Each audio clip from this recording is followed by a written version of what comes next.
Hey, so tonight we're going to talk about Victorian social rules.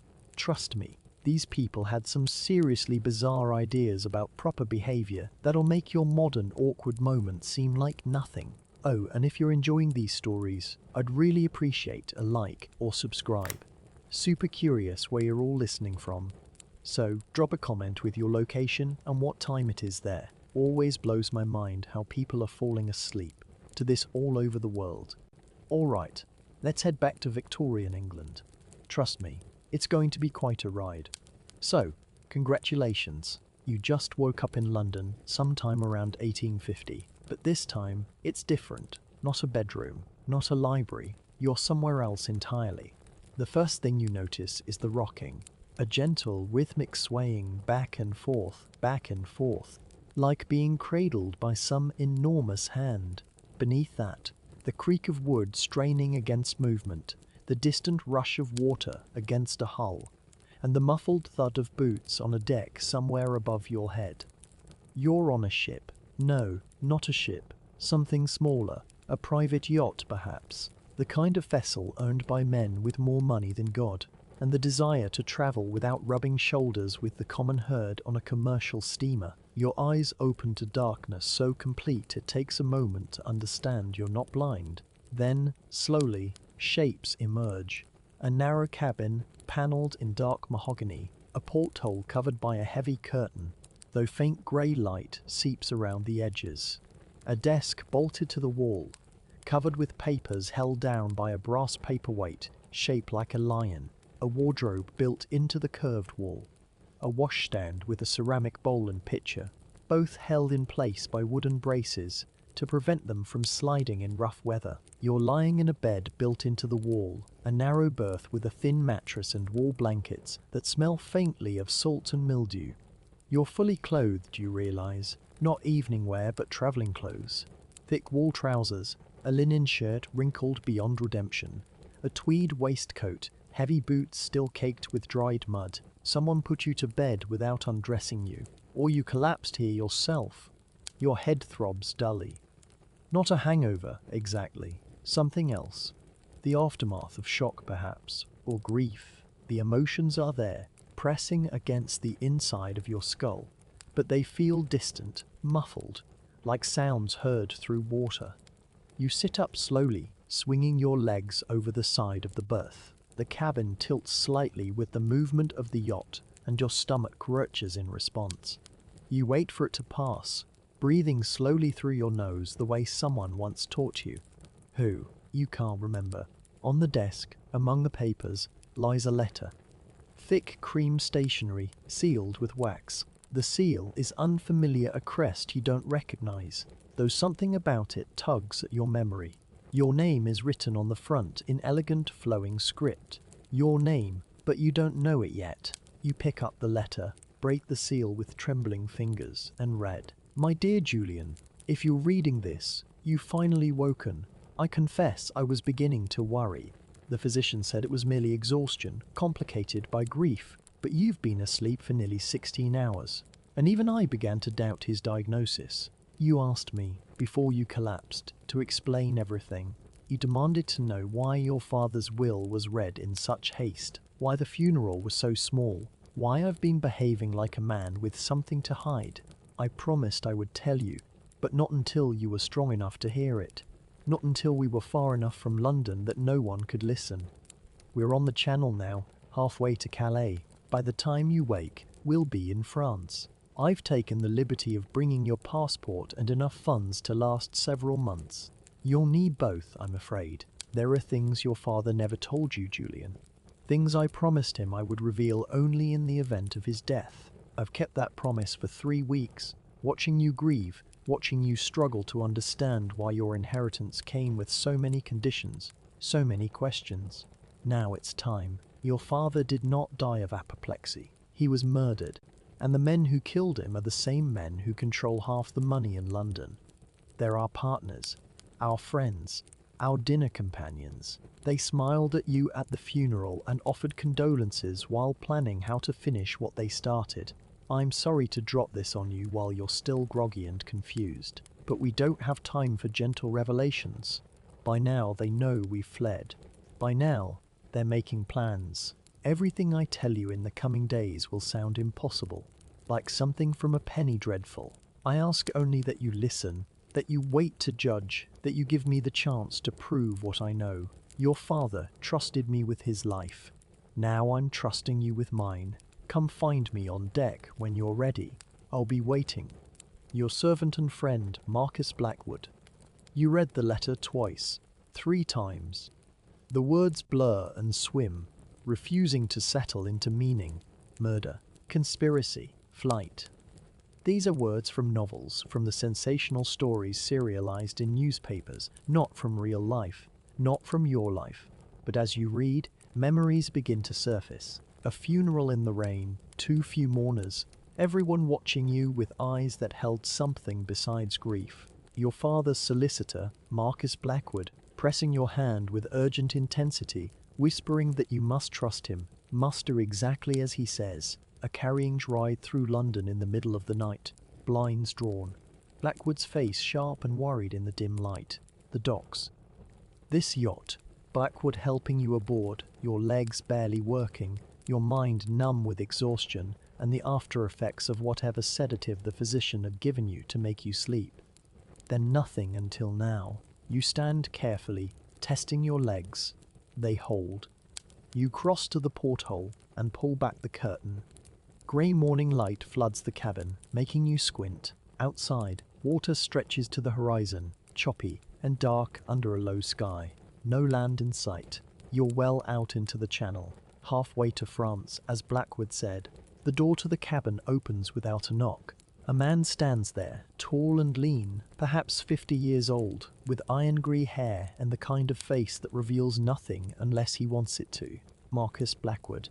Your father's solicitor for 20 years. Your godfather, the man who held you when your mother died, who taught you to ride and shoot and cipher, who's been more of a father to you than your actual father for as long as you can remember. He's holding a tray with coffee and bread.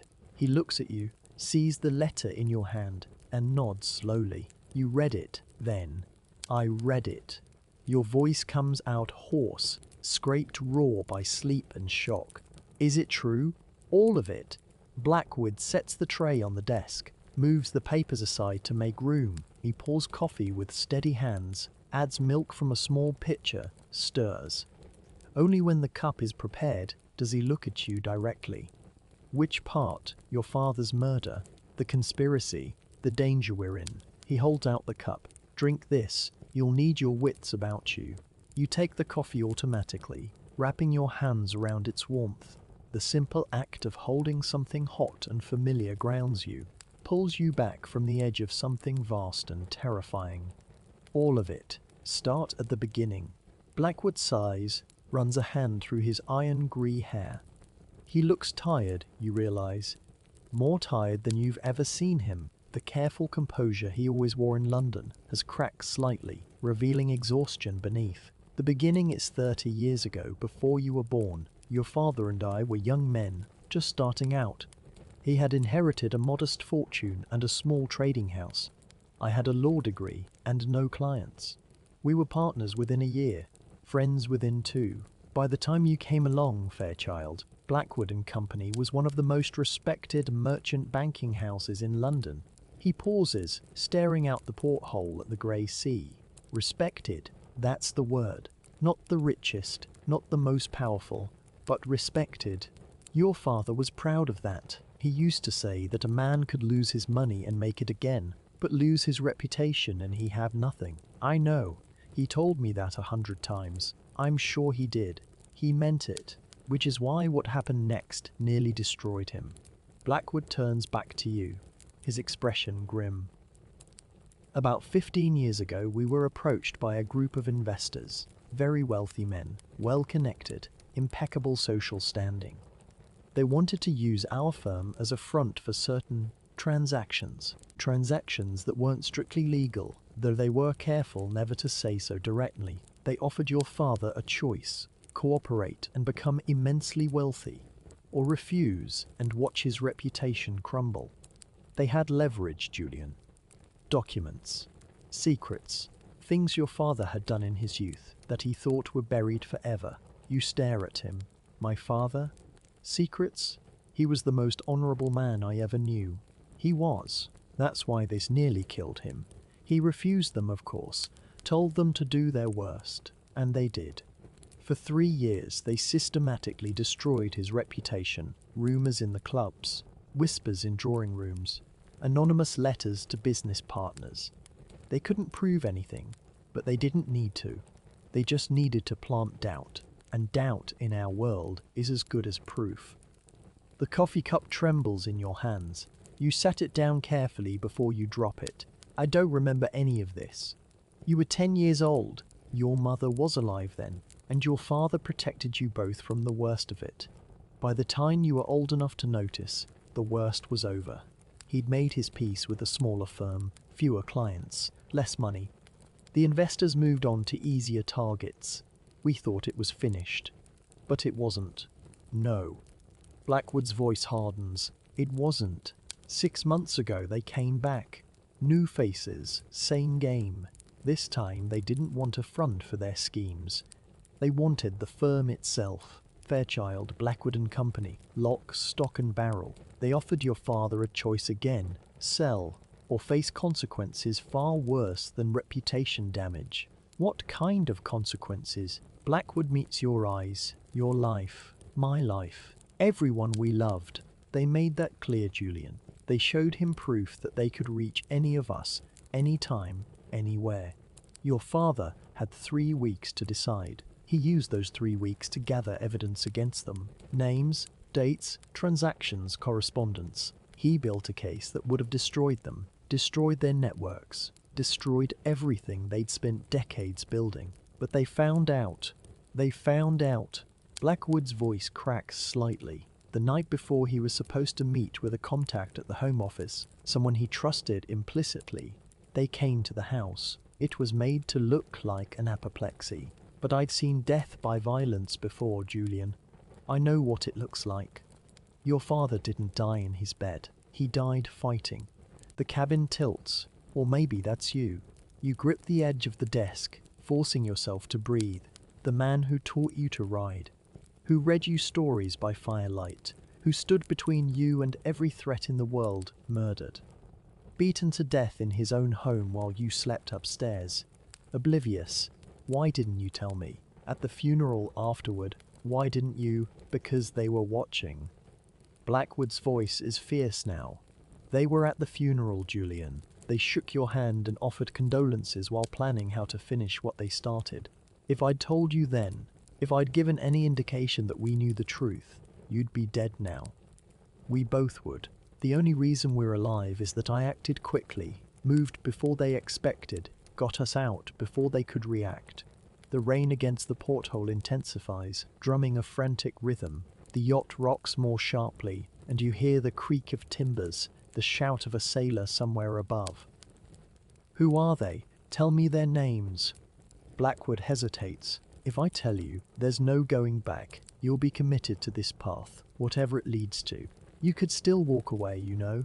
I have money enough in France to set you up comfortably. New identity, new life. You could disappear, let them think we both died in the Channel crossing. They'd believe it, given time. Tell me their names. Something shifts in Blackwood's expression. Respect, perhaps. Or sorrow. He reaches into his coat and produces a folded paper, creased and worn from handling. He hands it to you. You unfold it. 4 names, written in Blackwood's precise hand. You read them once, then again, because surely you've made a mistake. These names don't belong on a list of conspirators and murderers. These names belong in drawing rooms and parliament chambers, on the boards of charitable institutions and in the pages of society newspapers. These are the names of men who dine with royalty, who shape the laws of the land, whose word is law in the City of London. Now you understand, Blackwood says quietly. Now you see why I couldn't tell you before.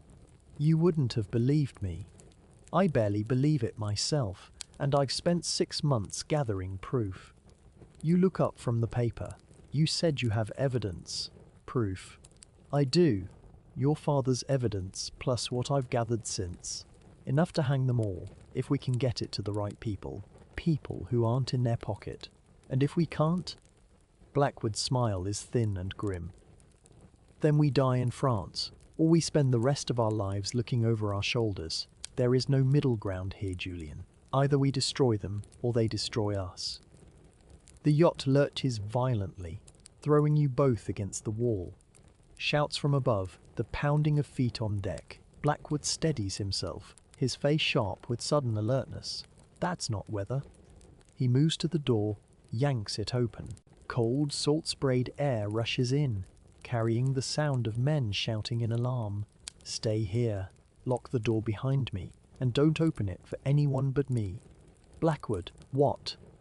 But he's gone, the door slamming shut behind him. You hear his boots on the companionway ladder, then nothing but the wind and the rain, and the increasingly violent motion of the yacht. You lock the door as instructed, then stand there, heart pounding, listening. Minutes pass. 5, 10, an eternity. The shouting continues, but you can't make out words. Then, suddenly, a new sound, a gunshot, sharp and unmistakable even through the wind and rain. Then another. Then silence. You press your ear to the door, straining to hear anything. Footsteps on the deck above, a voice, calm and authoritative, giving orders. Not Blackwood's voice, someone else's. The footsteps approach the companionway. Descend. Move along the corridor toward your cabin.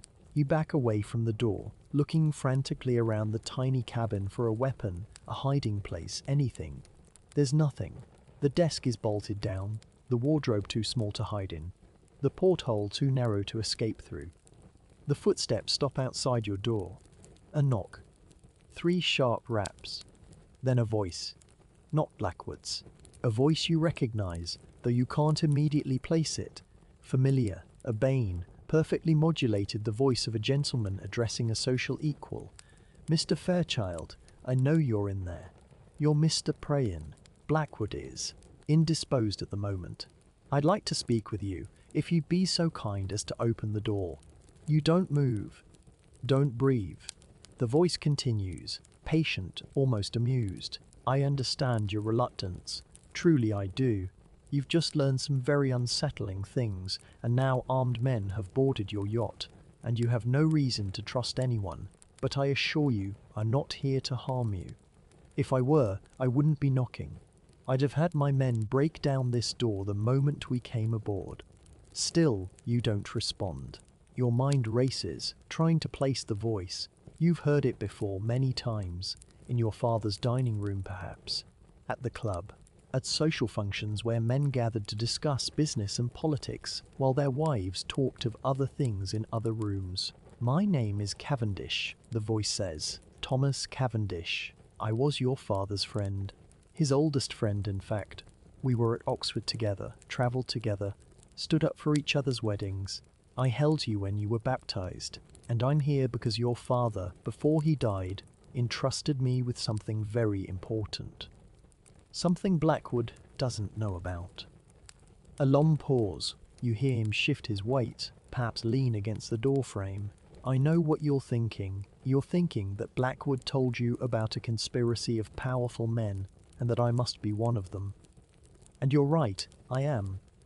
But I'm also the man who tried to stop it, the man who warned your father 6 months ago that he was in danger, the man who has been working from the inside ever since to gather evidence that would bring them all down.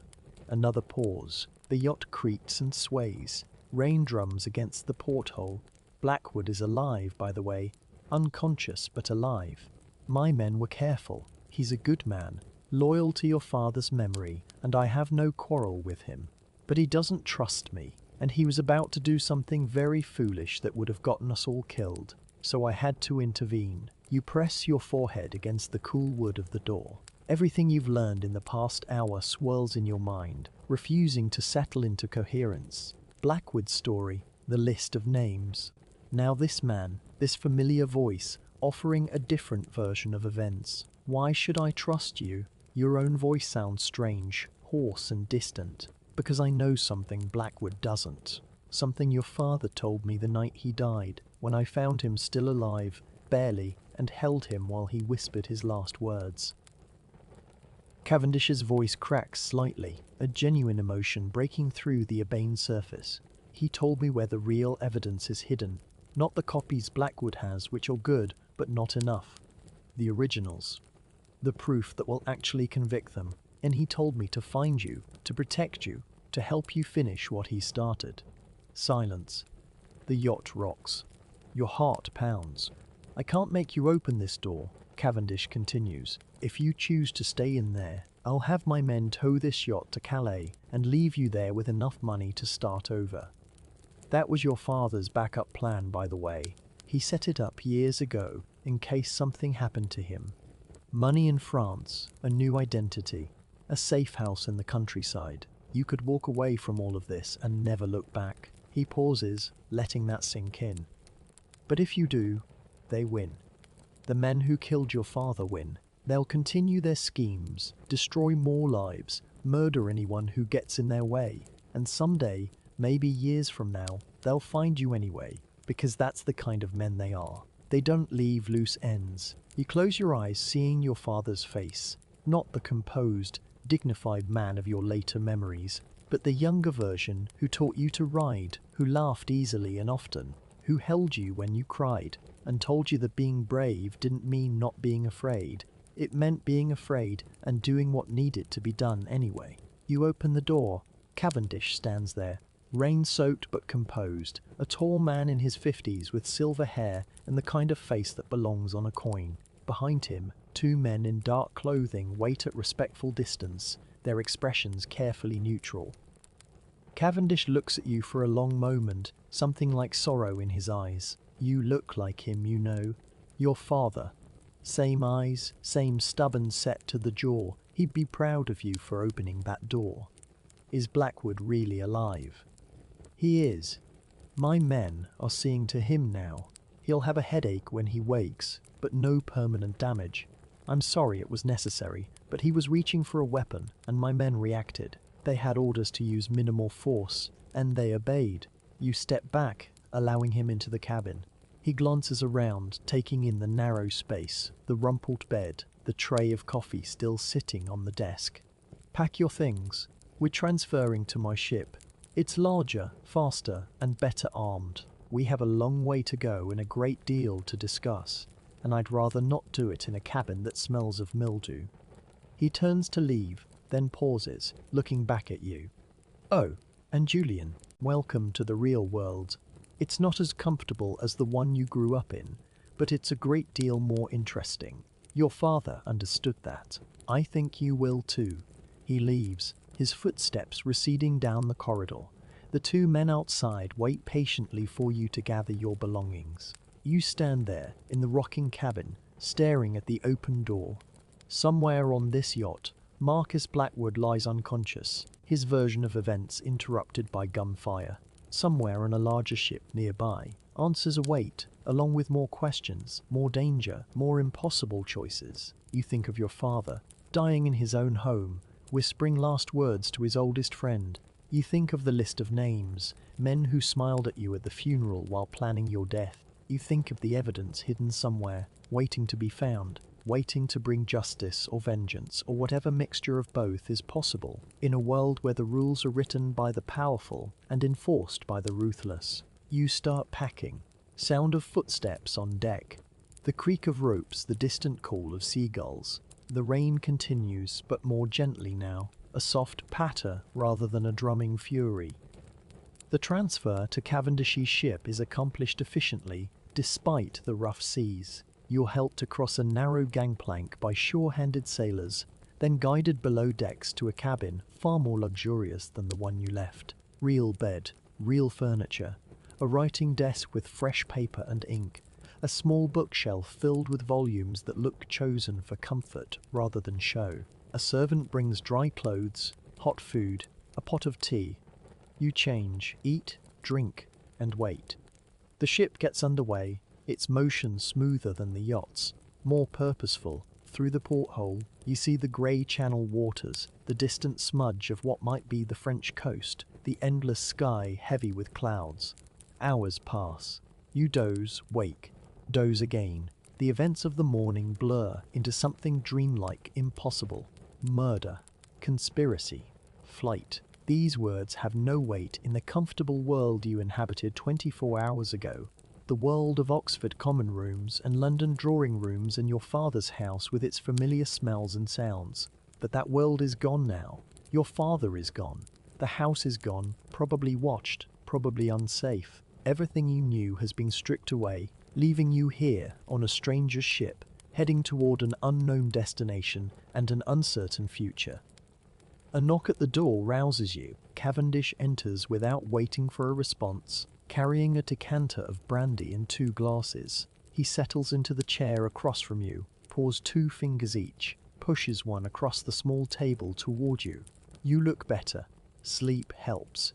You take the brandy, but don't drink. Where's Blackwood? 3 cabins down, under guard. He's awake, angry, and convinced I've kidnapped you for nefarious purposes. I'll let you talk to him later, once we've had our conversation. He'll believe you, even if he doesn't believe me. You could have just told him the truth. Instead, you shot his men and knocked him unconscious. Cavendish's expression flickers, something like regret crossing his features. I could have. But Blackwood is a man of action, not reflection. When he saw armed men boarding, his first instinct was to fight. My men had orders to subdue, not kill, but in the chaos of the moment, things happen.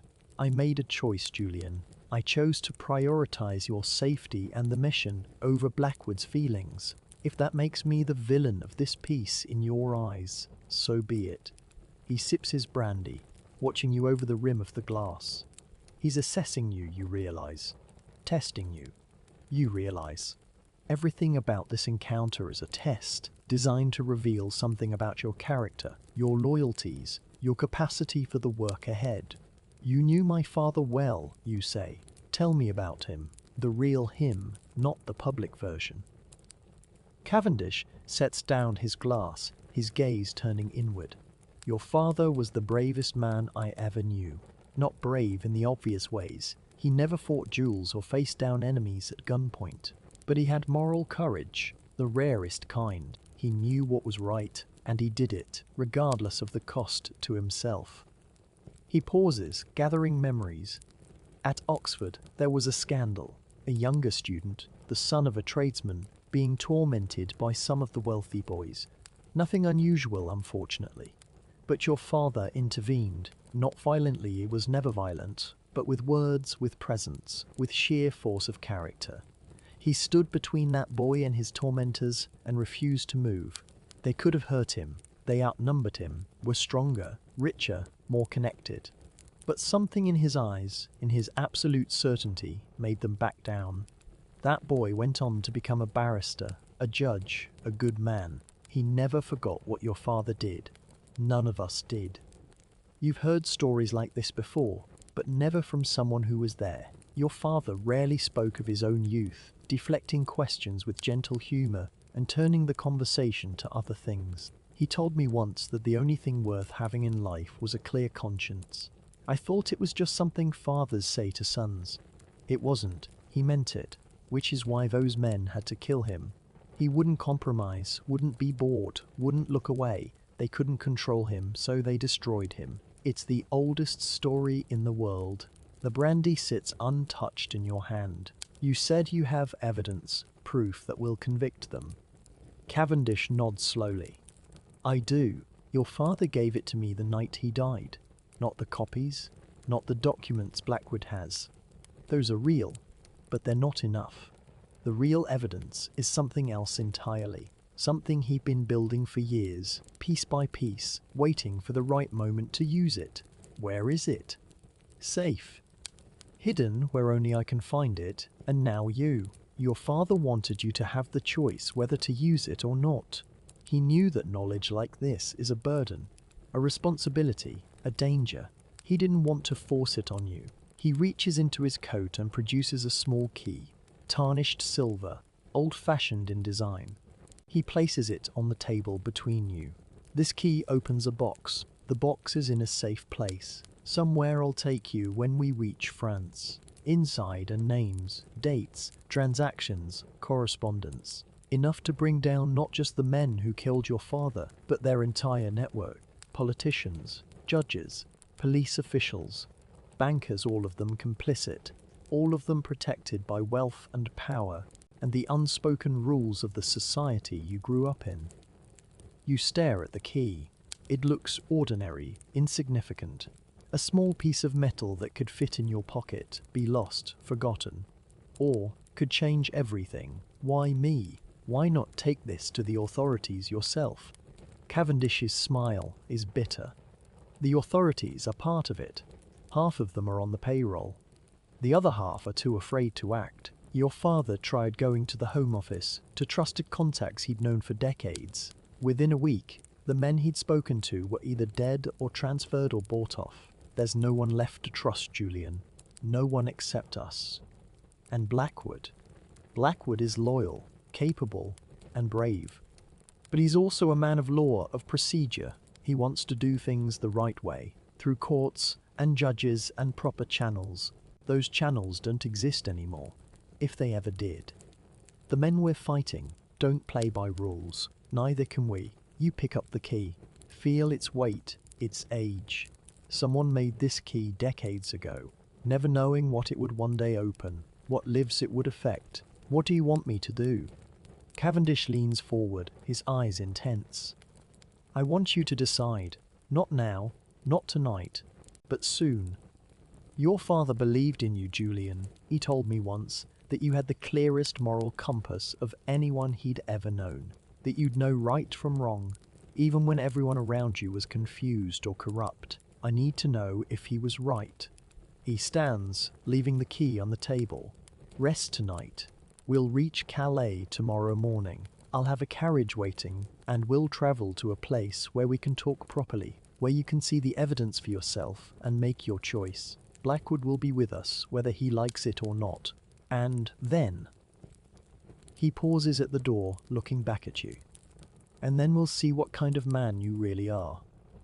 He leaves. The door closes softly behind him.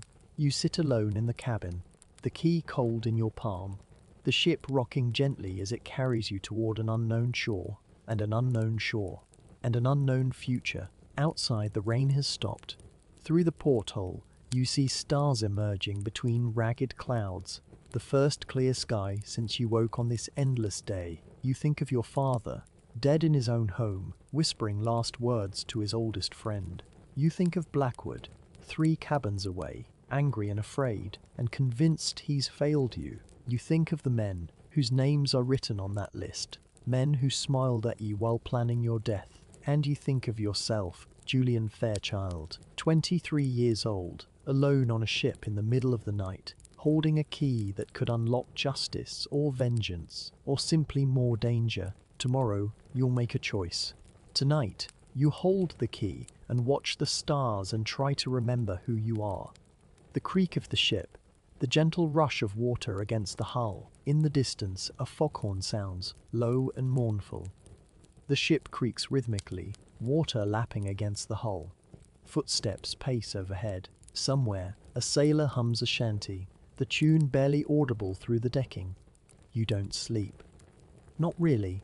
You drift in and out, the key clutched in your palm until it leaves an impression on your skin. Every sound jolts you, a creaking timber, a distant shout, the slam of a door somewhere in the bowels of the ship. Your mind refuses to quiet, spinning through possibilities, dangers, choices. By the time grey dawn seeps through the porthole, you've reached no conclusions. Only certainty. Nothing will ever be the same. A servant knocks, enters with breakfast. Eggs, ham, fresh bread. Coffee so strong it could stand on its own. You eat mechanically, tasting nothing. The servant informs you that Monsieur Cavendish requests your presence on deck within the hour, as Calais is in sight. You wash in the basin provided. Dress in fresh clothes laid out during the night, fine wool. Excellent cut, clearly purchased for you by someone who knows your measurements. Cavendish, presumably. The attention to detail is impressive, disturbing. How long has he been planning this? How much does he know about you, about your habits, your preferences, your weaknesses? The key remains in your pocket, a small weight against your thigh. On deck, the air hits you like a blessing. Cold, salt-tinged, fresh in a way the close cabin never was. The sky is pale blue, scrubbed clean by yesterday's storm. Gulls wheel overhead, their cries sharp and wild. And ahead, visible across choppy grey water, lies the French coast, white cliffs, green hills, the huddled roofs of a town. Calais. Cavendish stands at the rail, coat collar turned up against the wind. He turns as you approach, offering a slight smile. "Good morning, Julian. Did you sleep?" "Not much." Few do, on their first night of true uncertainty. He gestures toward the approaching coast. France. Different language, different customs, different laws. For the moment, we're safe here. The men hunting us have influence, but not here. Not yet. You make it sound temporary. Because it is. Power like theirs doesn't stop at borders. It adapts, extends, finds ways. We have weeks, perhaps months, before they track us down. By then, we need to be ready. The ship glides steadily toward port. You can make out individual buildings now. The cathedral spire, the harbour walls. Blackwood. Awake, angry, demanding to see you. I told him he'd have his chance once we were ashore and settled. He's not happy about it, but he's reasonable enough to wait. Cavendish glances at you. He'll try to convince you to run, to take the money your father left in France and disappear. He'll tell you that fighting is suicide, that I'm not to be trusted, that the only safe path is oblivion. Is he wrong? Cavendish considers this. No, he's not wrong. Running is safer. The money is real, the identity prepared, the house waiting. You could vanish, live out your life in peaceful obscurity, never think of London or your father's murder again. It's a valid choice, a tempting one. But you're your father's son, and your father didn't run from anything in his life, including death. Cavendish turns to face you fully. I'm not going to manipulate you, Julian. I'm not going to play on your grief, or your guilt, or your sense of duty. I'm going to show you the evidence, tell you what I know, and let you decide. If you choose to walk away, I'll help you do it safely. If you choose to fight, I'll fight beside you. Either way, you deserve the truth first. The ship eases into the harbour. Ropes are thrown, caught, secured. The gangplank lowers with a thud, and suddenly you're standing on French soil, in a world where your name means nothing, where no one knows your face or your history or your dead father. A carriage waits at the dock entrance, black and unremarkable. The driver touches his cap as you approach. Cavendish helps you inside, then disappears briefly, returning with a rumpled, furious Marcus Blackwood, who is half led, half carried by two of Cavendish's men. Blackwood's eyes find you immediately. "Julian, thank God. Are you all right? Have they hurt you?" "I'm fine. No one's hurt me." Blackwood is maneuvered into the carriage across from you. Cavendish sits beside you, leaving Blackwood sandwiched between two silent guards. The door closes, the driver cracks his whip, and the carriage lurches into motion.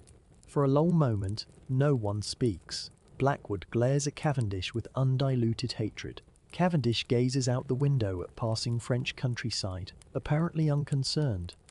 The guards stare straight ahead, faces blank. Finally, Blackwood explodes. "What the devil is this, Cavendish? Kidnapping? Assault? You think you can just—" "I think," Cavendish interrupts calmly, "that you need to listen before you speak. For once in your life, Marcus, shut your mouth and use your ears." Blackwood sputters, but something in Cavendish's tone silences him. Cavendish turns from the window, fixing Blackwood with a steady gaze. "Julian's father was my friend. My oldest, dearest friend. I loved him like a brother, and I have spent every moment since his death trying to find a way to avenge him, not through the courts, not through the law. Those avenues are closed to us, as you well know, but through whatever means necessary. You expect me to believe that. You, who dined with those men the week after he died. You, who smiled and shook hands with his murderers. I expect you to believe the evidence." Cavendish reaches into his coat and produces a folded document, handing it to Blackwood. "Read that. It's a record of every conversation I've had with those men since your father's death, along with the information I gathered from each one: names, dates, weaknesses, connections. I played the loyal friend to their faces while building the case against them behind their backs." Blackwood reads, his expression shifting from skepticism to shock to something like horror. When he looks up, his face is pale.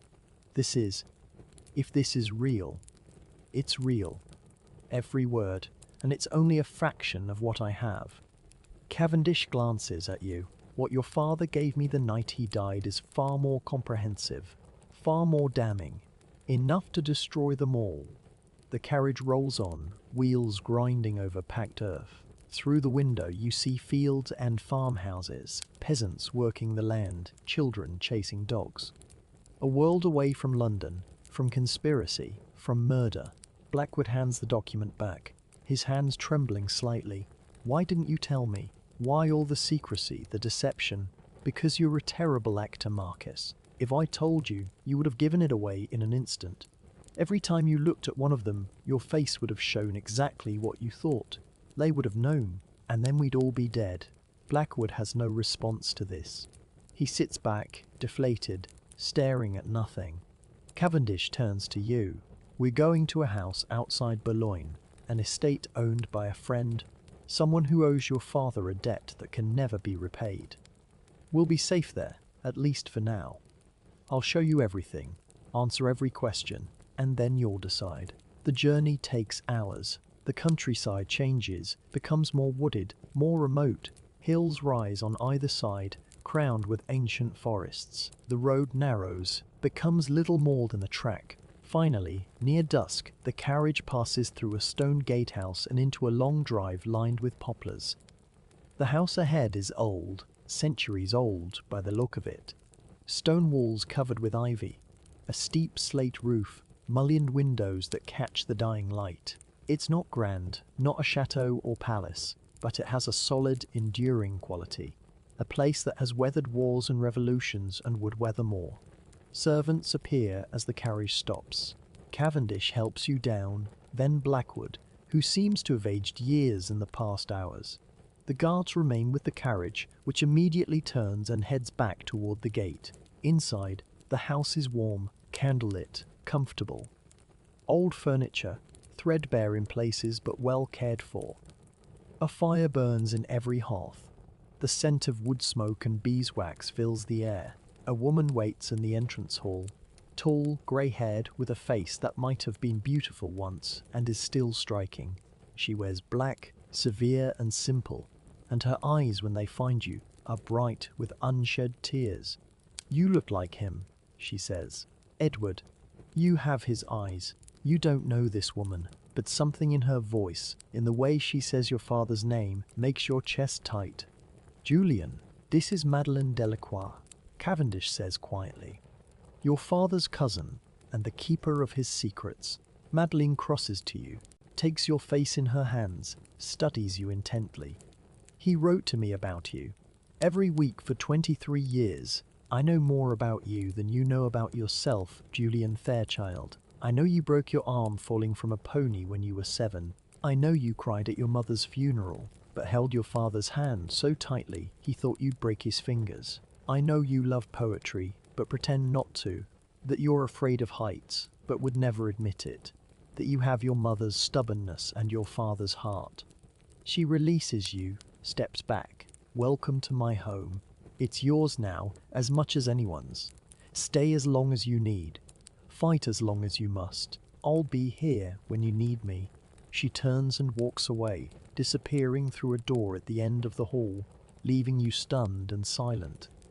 Cavendish touches your elbow. "Come, there's more to see." He leads you through the house, up a winding staircase, along a corridor lined with portraits. Ancestors, you assume, though you recognize none of them. At the end of the corridor, a door. Heavy oak, iron-bound. ancient. Cavendish produces a key, not the one you carry, but another, older still. He unlocks the door, pushes it open, gestures you inside. The room beyond is small, round, a turret chamber. One window looks out over darkening fields. The walls are stone, bare, except for a single painting. Your father, younger, happier, painted perhaps 20 years ago.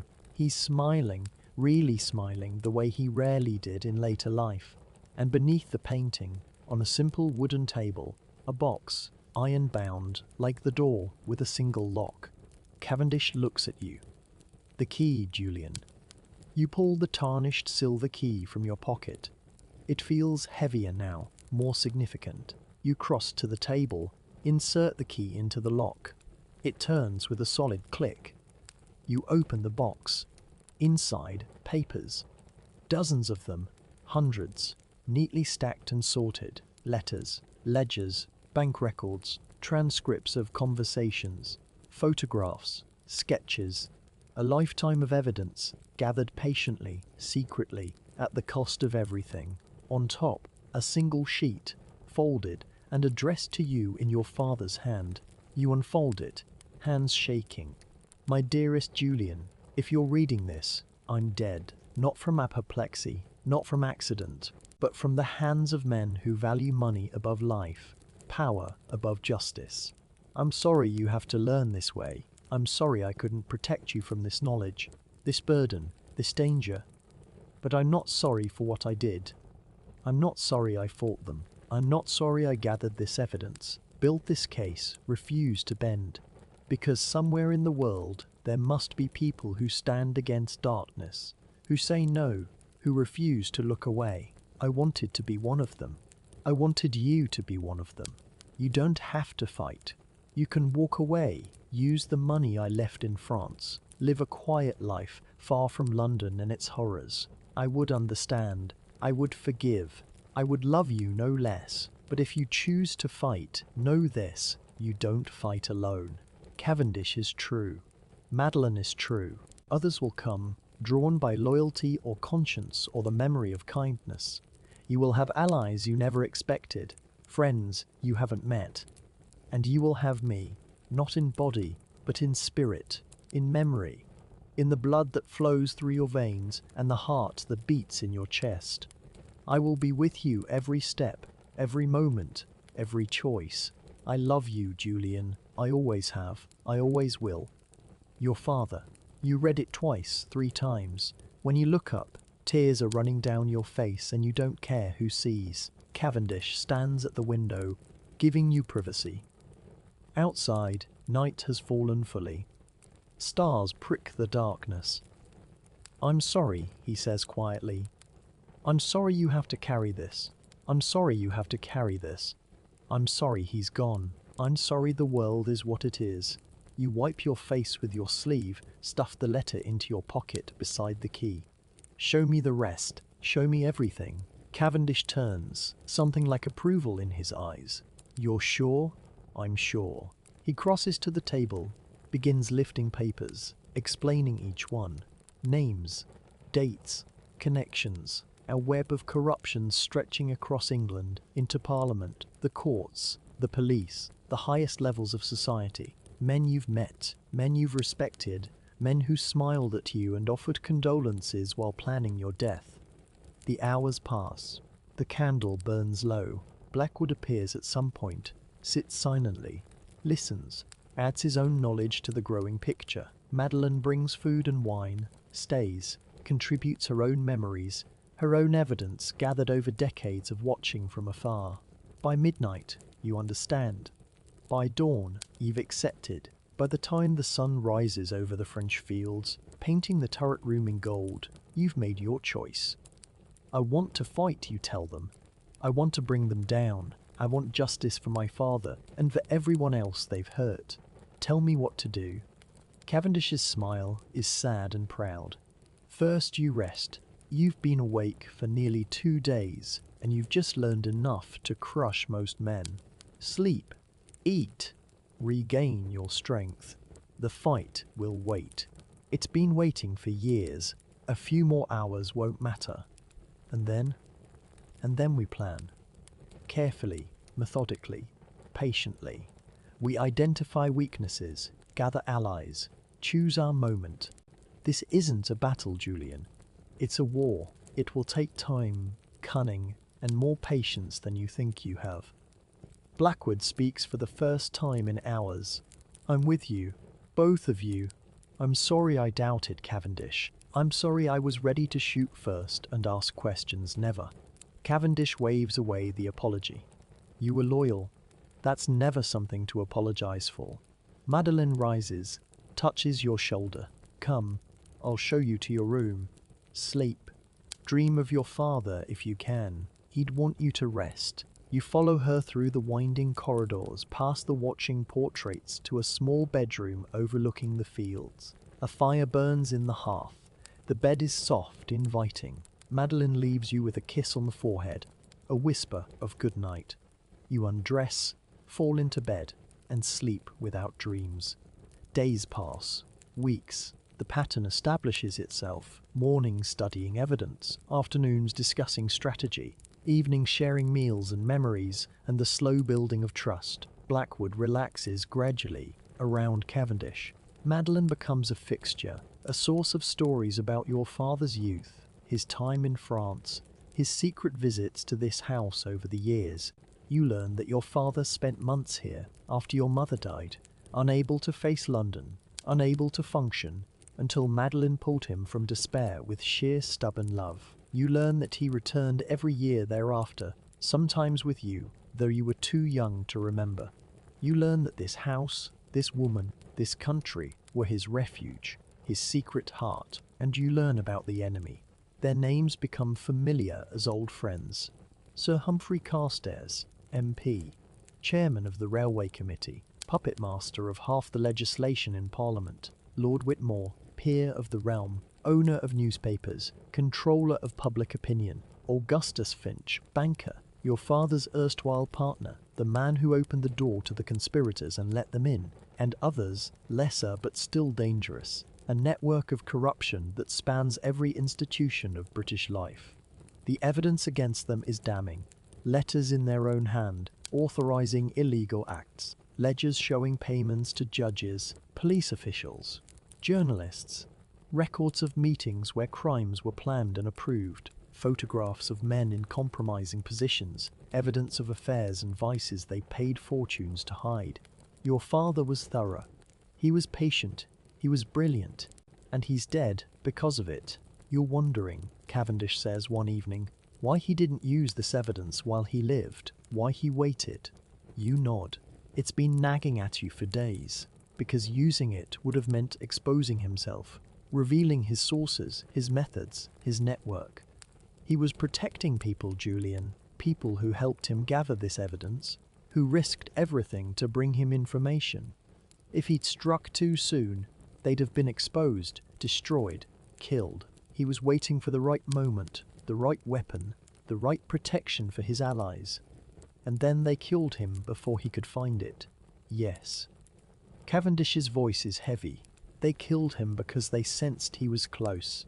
They didn't know what he had, but they knew he was dangerous. So they eliminated the threat the only way they knew how. The fire crackles. Wine glows ruby in crystal glasses. Outside, wind rattles the windows.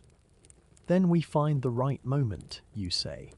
We use the evidence in a way that protects everyone who helped. We make them pay without costing more lives.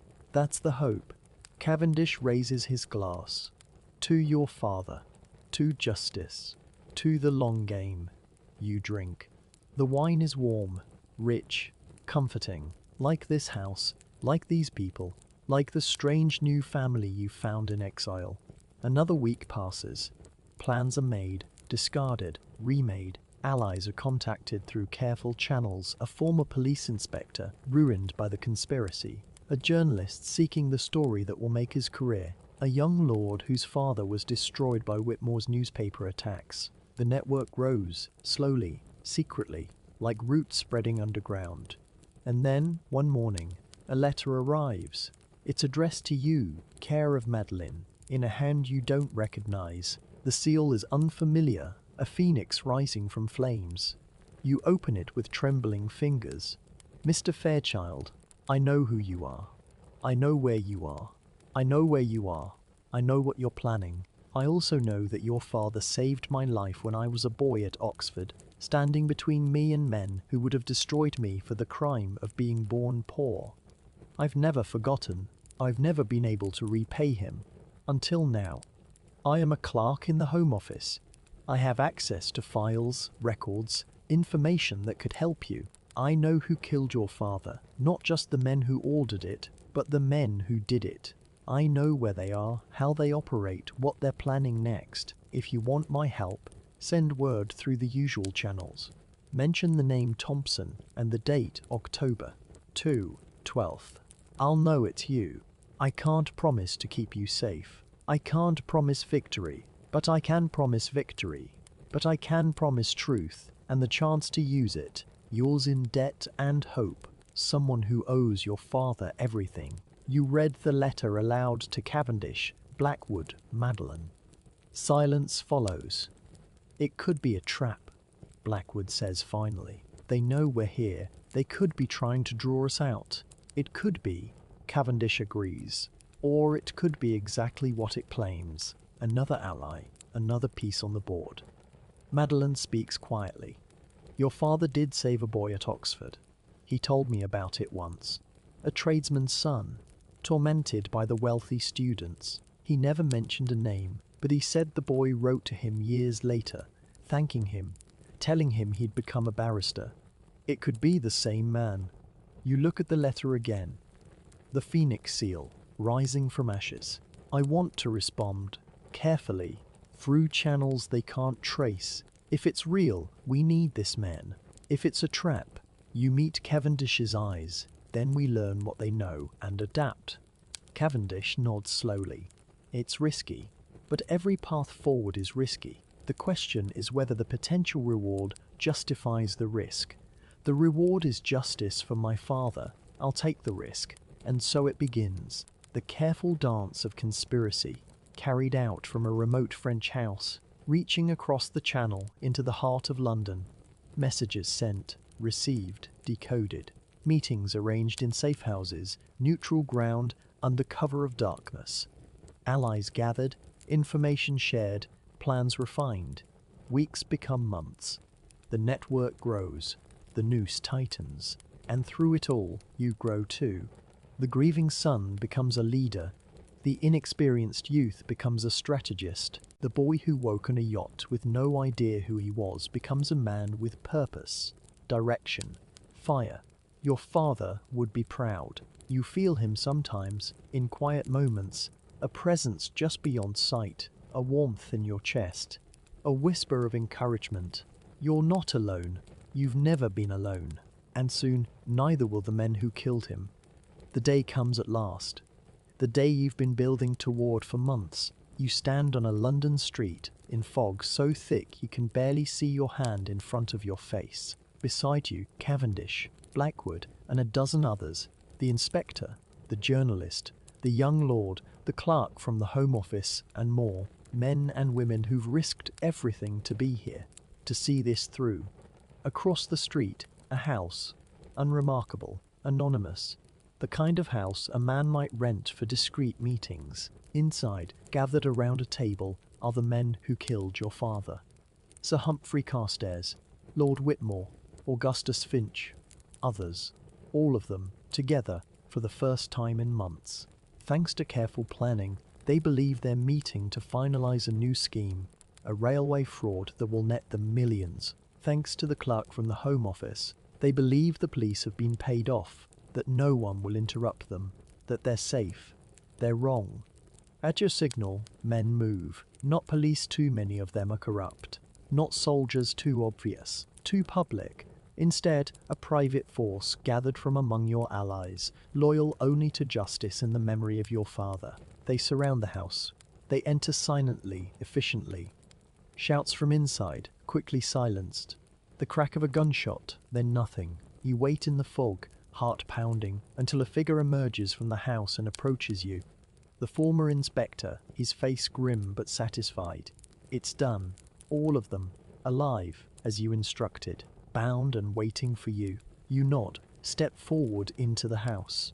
Inside, the scene is almost anticlimactic. 5 men, tied to chairs in a bare room, their expensive clothes rumpled, their faces shocked and furious. Sir Humphrey sputters threats. Lord Whitmore glares with cold hatred.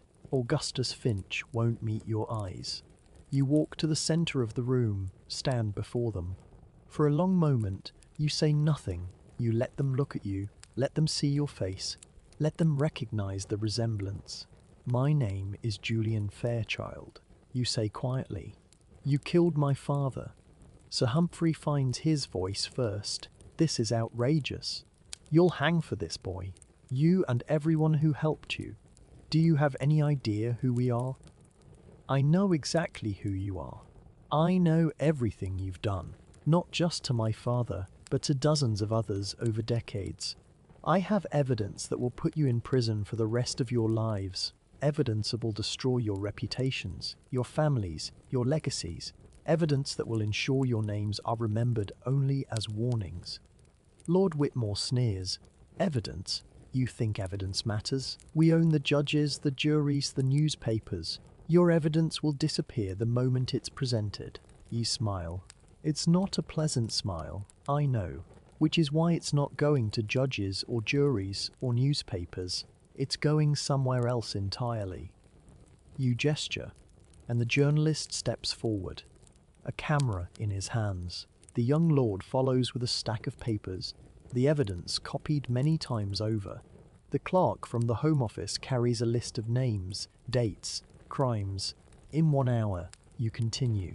Copies of this evidence will be delivered to every major newspaper in London, to every member of Parliament not in your pocket, to every foreign embassy, to every influential person we could identify. In 2 hours, the story will be public. In 3, it will be too late to stop. Sir Humphrey's face pales. Lord Whitmore's sneer falters. Augustus Finch finally looks up, and in his eyes you see recognition. Defeat. You're your father's son, he whispers. Yes, I am. You turn away, walk toward the door. At the threshold, you pause, look back. My father used to say that the only thing worth having in life was a clear conscience. I used to think that meant being good, being honest, being kind. Now I understand. It means knowing you did everything you could to make the world right, regardless of the cost. It means looking at your enemies and knowing you beat them fairly, without becoming them. You step through the door, into the fog, into the waiting arms of your allies. Behind you, the men who killed your father sit bound and helpless, their world crumbling around them. In front of you, a future opens, uncertain but hopeful. The fog lifts. The sun breaks through. Somewhere, you feel your father smile. Footsteps on cobblestones.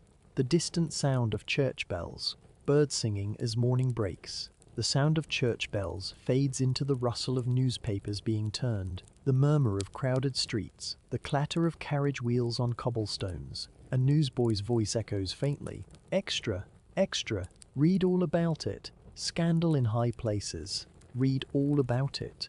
The weeks that follow are a blur of newspaper headlines and whispered conversations, of society matrons cutting dead men they'd once courted, of politicians scrambling to distance themselves from friends who'd become liabilities.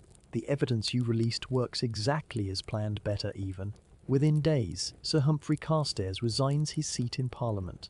Within a week, Lord Whitmore's newspapers are seized by creditors. Within a month, Augustus Finch is found dead in his cell, awaiting trial, an apparent suicide that no one quite believes. You watch it all from a distance, from the safety of Madeleine's house in France. Cavendish insists on caution: the men you've destroyed had friends, allies, men who might seek revenge. Better to let the storm rage without you, to emerge only when the dust has settled and the danger has passed.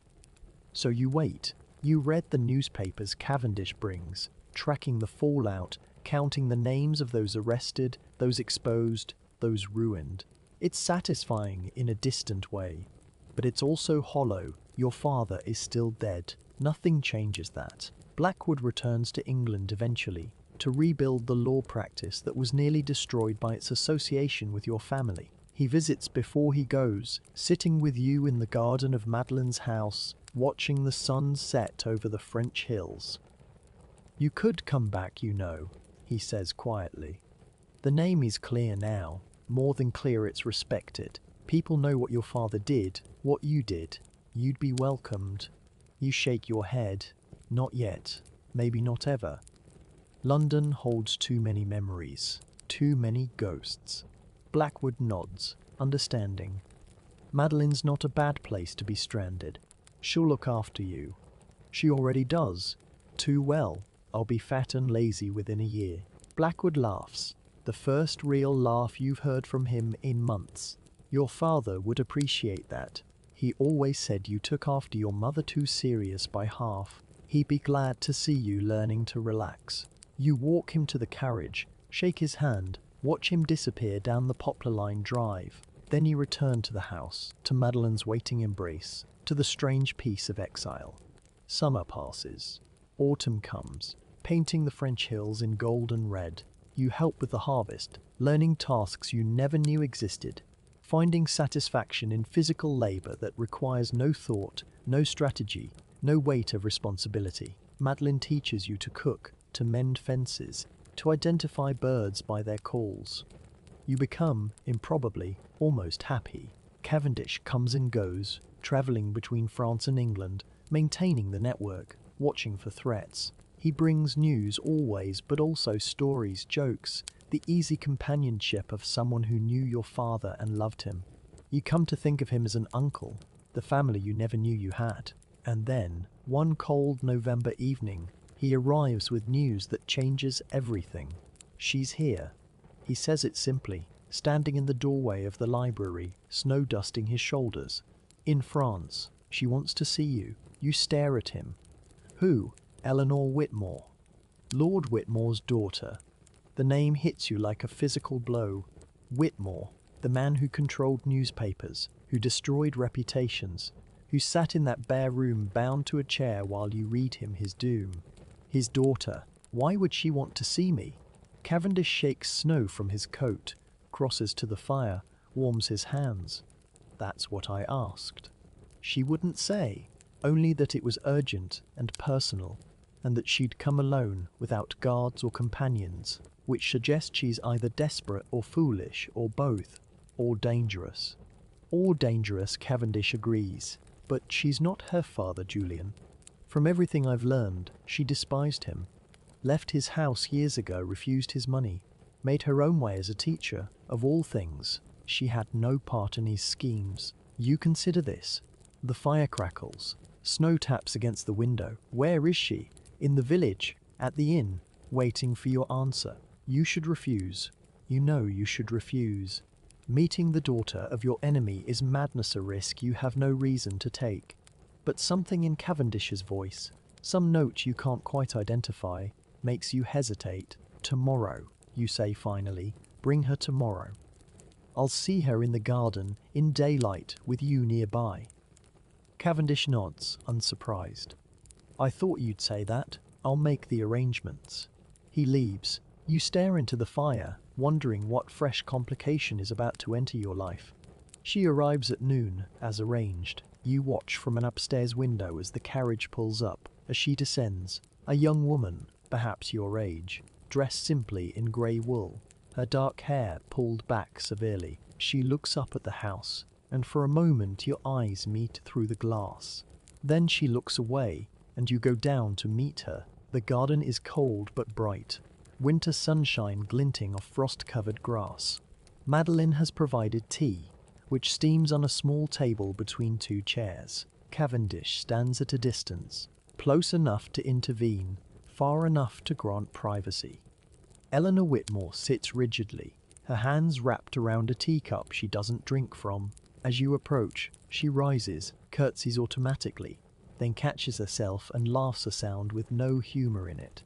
Sorry, old habits. I've spent my whole life performing for people who didn't care about me. It's hard to stop. You gesture for her to sit, take the chair across from her. Why are you here, Miss Whitmore? Eleanor, please. I've shed my father's name as much as I can. Call me Eleanor. Eleanor, then. Why are you here? She sets down the untouched tea, meets your eyes directly. Because my brother is going to kill you. The words hang in the cold air, stark and simple. Your brother? William. My younger brother, the only member of my family who was ever kind to me, which is why this is so hard. She takes a breath, steadies herself. He was always different from the rest of them. Softer. He hated what our father did, hated the schemes and the cruelty. When I left, he was the only one who understood, the only one who didn't try to stop me. But father's death changed him, not the death itself. He'd made his peace with losing father years ago. It was the manner of it, the public disgrace, the newspapers, the way the world turned on our family. He watched our mother die of shame, our sisters married off in haste to anyone who'd have them, our name become a joke. And he blamed you. You say nothing. There's nothing to say. He's been planning this for months, gathering men, money, weapons. He's not like our father, Julian. He's not a schemer or a manipulator. He's a soldier. He fought in Crimea, distinguished himself, could have had any career he wanted. But he came home to find his family destroyed, and he channeled all that training, all that skill into revenge. When? When? Soon. Before Christmas, I think. He has people watching this house, watching Cavendish, watching everyone connected to you.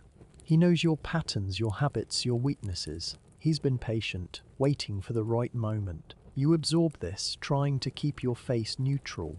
Inside, your mind races through implications, dangers, responses. Why are you telling me this?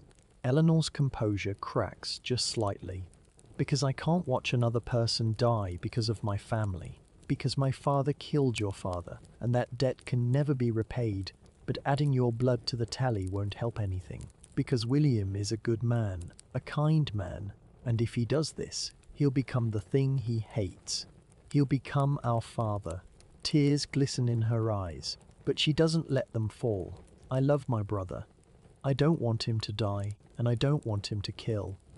So I'm here, betraying him, because it's the only way to save him from himself. Silence. The garden is very still. Even the birds seem to be waiting. What do you want me to do? I don't know. The words come out raw, honest. I don't know what's possible. I just know I couldn't stay silent. I couldn't let it happen without trying to stop it. You look toward Cavendish, who's been watching intently. He meets your eyes, raises an eyebrow in silent question. You shake your head slightly. Not yet. Not now. Stay here tonight, you tell Eleanor. Rest. We'll talk more in the morning. I need time to think. She nods, unsurprised. I expected as much. Thank you for seeing me. Thank you for listening. Madeline appears, seemingly from nowhere, and leads Eleanor into the house. You're left alone in the garden with Cavendish, who crosses to stand beside you. Well, that was unexpected. Unexpected. Yes, that's one word for it. You believe her, you consider. I think she believes what she's saying. Whether it's true, you shrug. We'll find out. And if it is true, if her brother is coming for you, then we prepare. We faced worse than one angry soldier with a grudge. Cavendish nods slowly. We have. But this is different, Julian. This is personal. A man seeking revenge for his family's destruction. That's not a conspiracy we can expose or a network we can dismantle. That's one man with one mission, and those are the hardest to stop. You know he's right. You've spent months learning to fight shadows, to track conspiracies, to gather evidence against networks of power. A single determined killer is another matter entirely. We need more information. Where he's staying, who's helping him, what his plans are. Eleanor may know some of it. We'll talk to her tonight, gently. See what she can tell us. And then, you look out over the winter garden. The bare trees, the grey sky. Somewhere out there, a man is planning your death. A man who was once a soldier, who fought for his country, who came home to find his world destroyed. Then we decide what kind of men we are. That night, you sit with Eleanor in the library, firelight dancing across her tired face. She's told you everything she knows, her brother's habits, his contacts, the places he frequents. It's not much, but it's something. A starting point. You could run, she says quietly. Disappear. He'd never find you. I could, but then he'd go after Cavendish or Blackwood or Madeline. Anyone connected to me. He'd make others pay for my choice. Eleanor's eyes flicker with something respect, recognition. You're not what I expected. What did you expect? Someone harder, colder, the man who destroyed my family. I thought he'd be a monster. Instead, she gestures vaguely.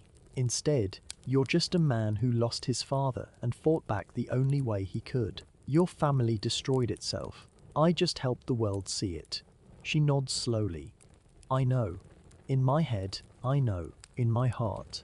She touches her chest. In my heart, it's more complicated. That's honest. I'm trying to be. For the first time in my life, I'm trying to be completely honest. It's harder than I expected. The fire pops. Somewhere in the house, a clock chimes midnight. Will you help me? She asks. When this is over, whatever happens, will you help me find a way to live with it? To be something other than my father's daughter. You look at her, this woman who betrayed her brother to save him, who crossed a country to warn a stranger, who sits here exhausted and afraid, and still trying to do the right thing. Yes, you say. I'll help. She smiles, just slightly, and for a moment you see the person she might become, the person she's fighting to be. The days that follow are a strange limbo. Eleanor stays at the house Madeline insisted, and you didn't argue. She's become part of your strange household, helping with meals, walking in the garden, talking late into the night about books and music, and the lives you both left behind. Cavendish sends word through his network, tracking William Whitmore's movements. He's in Paris, it seems, meeting with men who knew him in the army, gathering support perhaps, or just drinking with old friends, trying to work up the courage for what he plans. You should feel afraid.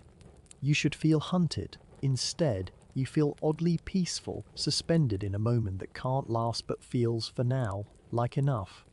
Christmas approaches. Madeline decorates the house with holly and ivy, insisting on tradition despite everything.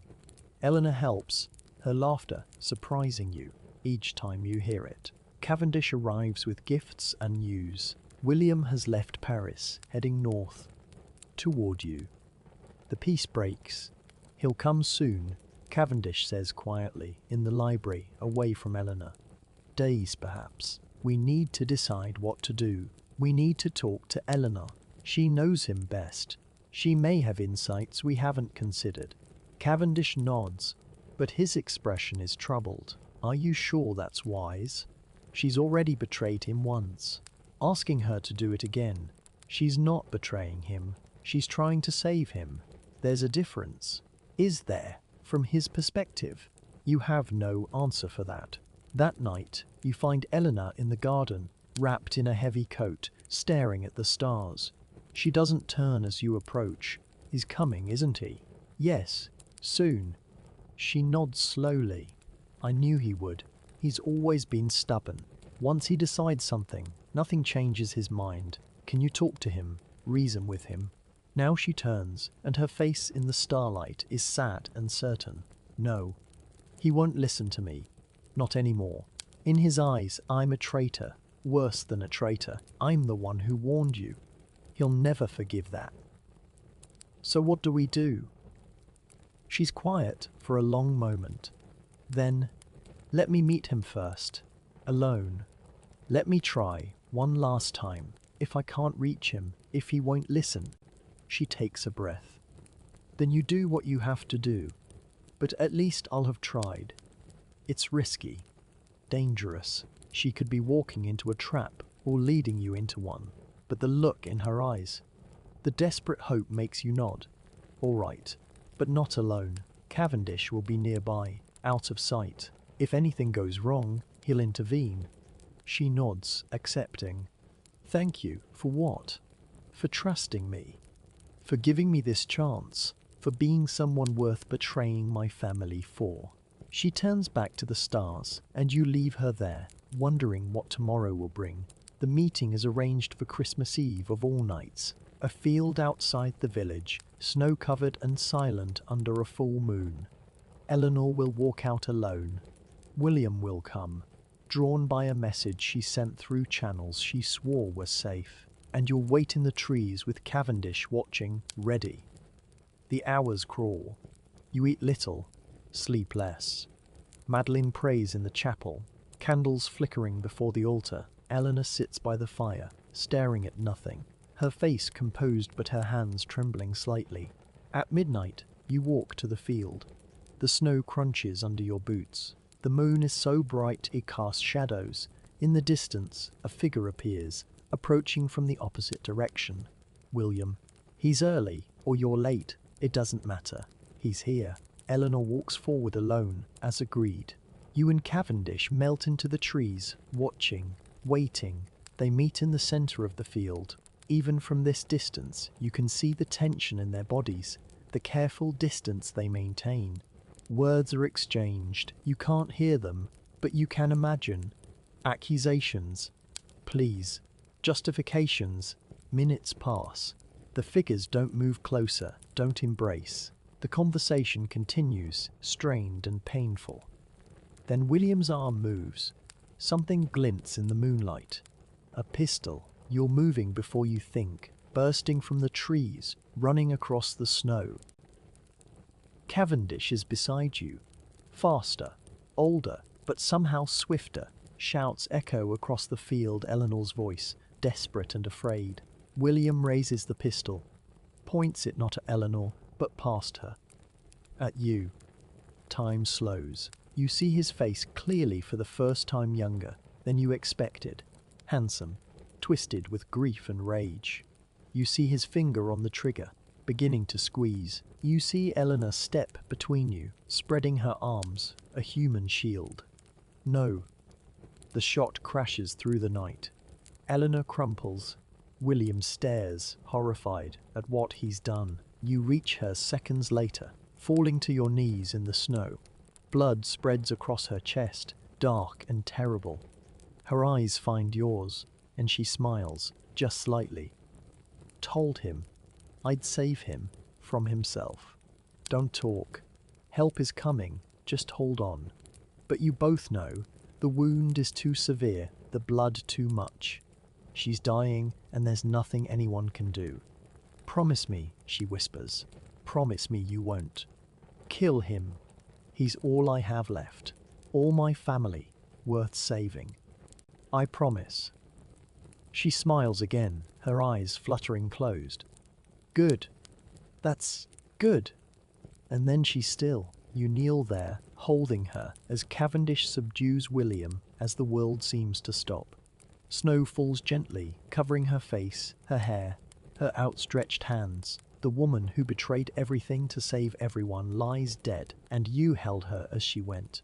William is brought before you, his face blank with shock. He doesn't resist, doesn't speak, doesn't seem to understand what's happened. You look at him, this man who came to kill you, who killed his sister instead, and feel nothing, no rage, no hatred, only a vast empty sorrow. Take him inside, you tell Cavendish. Make sure he's warm. Make sure he doesn't hurt himself. You're not going to. No, I promised her. I'll keep that promise. Cavendish nods, leads William away. You stay in the snow, holding Eleanor, until Madeline comes and gently takes her from you. The funeral is 3 days later, in the little village church. William attends under guard, his face a mask of grief. He doesn't speak, doesn't eat, barely moves. The priest says words over Eleanor's grave, words about sacrifice and love and redemption. You barely hear them. Afterward, you sit with William in the library. He's thinner than before, hollow-eyed, broken. Why did she do it? He asks. His voice is raw, barely audible. Why did she step in front of that bullet? It was meant for you. Because she loved you. Because she believed you were worth saving. Because she'd rather die than see you become a murderer. He stares at the fire. I didn't mean to hurt her. I never wanted, I know. I wanted someone to pay. For my father, for my mother, for everything that was taken from us. I wanted justice. This wasn't justice. This was revenge. There's a difference. He looks at you, and for the first time, you see something other than grief in his eyes. Confusion. Doubt. The beginning of understanding. Your father killed mine. Did you know that? Not directly, but he was part of it. He gave orders, signed papers, made it possible. Your family's wealth was built on my father's death. William flinches. I didn't know. She never told me. Because she was trying to protect you. From the truth, from the guilt, from all of it. She wanted you to be better than your father, better than mine, better than all of us. Silence. The fire crackles. Outside, snow continues to fall. What happens now? William asks. That's up to you. You can go back to England, face whatever consequences await, or you can stay here, help us, try to become the man your sister believed you could be. It's your choice. He's quiet for a long time. Then, slowly, he nods. I'll stay. If you'll have me. You extend your hand. After a moment, he takes it. Welcome to the family. The months that follow are strange and difficult. William is a ghost in the house, silent and watchful, helping with chores, avoiding conversation. He sleeps in the room that was Eleanor's, surrounded by her things, and you wonder if that's healing, or torture, or both. Spring comes eventually, melting the snow, bringing green to the hills. William emerges slowly, cautiously, like a man testing frozen ground. He talks to Madeline, then to Cavendish, then, finally, to you. Their conversations about nothing, the weather, the garden, a book he's reading. But they're conversations, and that's something. One evening, he finds you in the library, a letter in his hand. I heard from my mother's solicitor, he says quietly. She's gone. Died last month. Heart failure, they say. You offer condolences, inadequate but sincere. She never recovered from the scandal, from father's death, from everything that followed. I should have been there. I should have. You were here, grieving, trying to survive. You can't blame yourself for everything. He looks at you, and something in his eyes shifts. I blamed you, you know, for a long time, for all of it. I know. I don't anymore. Not since Eleanor. Not since. He trails off, gestures vaguely. I understand now what she was trying to do, what you're trying to do. It's not about revenge. It's about making things right, however you can. That's what I'm learning. He nods slowly, folds the letter, tucks it away. I'd like to help, really help, not just exist here. There must be something I can do. And so it begins. William becomes part of your strange household, then part of your work. His military training proves useful. He teaches you things about strategy, about security, about anticipating threats. His knowledge of his father's world proves invaluable connections, secrets, weaknesses you never knew existed. Together, you build something new. Not revenge, not justice exactly, but something in between. A network of protection for those threatened by men like your father's.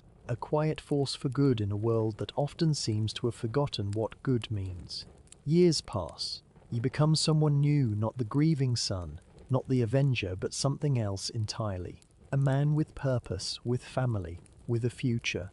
Cavendish grows old, finally retiring to a cottage on Madeline's land, where he tends roses and writes his memoirs. Blackwood visits, when he can, bringing news of London, of the world you left behind. Madeline remains the heart of the house, aging gracefully, still fierce, still loving. William becomes your partner, your friend, your brother, in everything but blood. He never fully recovers from Eleanor's deaths, and wounds don't heal, but he learns to live with it, to carry it without being crushed. He visits her grave every year on Christmas Eve, and you go with him. And you stand together in the snow, remembering. And you, You find peace eventually. Not the peace of forgetting, you never forget, but the peace of acceptance. Your father is gone, but his memory lives on in the work you do, the lives you touch, the difference you make. Eleanor is gone, but her sacrifice shaped everything that came after, made you who you are. One evening, years later, you walk in the garden with Madeline. The sun is setting, painting the hills in gold. She's old now, frail, but her eyes are still bright. "Are you happy, Julian?" she asks. You consider the question. Happy. It's not a word you've used much, not since that day on the yacht, not since everything changed. "I'm content," you say finally. "I have purpose. I have family. I have work that matters." Is that happiness? She smiles, that familiar, knowing smile. It's better than happiness. It's peace. You walk on, through the garden, toward the house where lights are beginning to glow in the windows. Inside, William is cooking dinner. He's become surprisingly good at it. Cavendish is probably dozing by the fire. The world is what it is, full of danger and darkness and loss. But here, in this moment, in this place, there's also light. Your father's voice echoes in your memory. The only thing worth having in life is a clear conscience. You have that now. You've earned it. And it's enough. Footsteps on gravel. The closing of a door. Fire crackling. Peace. The crackle of the fire slowly fades, replaced by the sound of rain against windows. Distant thunder, rolling across the French hills. The ticking of a grandfather clock, steady and soothing. 10 years. That's how long you've been here now, in this old stone house in the French countryside. A decade since the yacht, since the conspiracy, since Eleanor stepped in front of a bullet meant for you. A decade of building something new from the ruins of the old. You sit in the library, the same room where you've sat 1,000 times watching the rain streak the windows. The fire is warm at your back. A book lies open in your lap, though you haven't turned a page in an hour. Your mind is elsewhere, roaming through memories, through faces, through the strange path that brought you here. The door opens softly. William enters, older now, grey threading his dark hair, but still with that soldier's bearing that never quite left him. He carries a tray with tea and biscuits, sets it on the table beside you. You were staring into space again. Madeline said you've been doing that all week. She's worried. You smile, accepting the tea. Madeline worries about everything. It's her nature. It's because she loves you. We all do. William settles into the chair across from you, pours his own tea. "What are you thinking about?" "Everything. Nothing. The usual." He nods, understanding. He knows your moods by now, knows when to push and when to wait. It's one of the things that makes him family, makes him brother.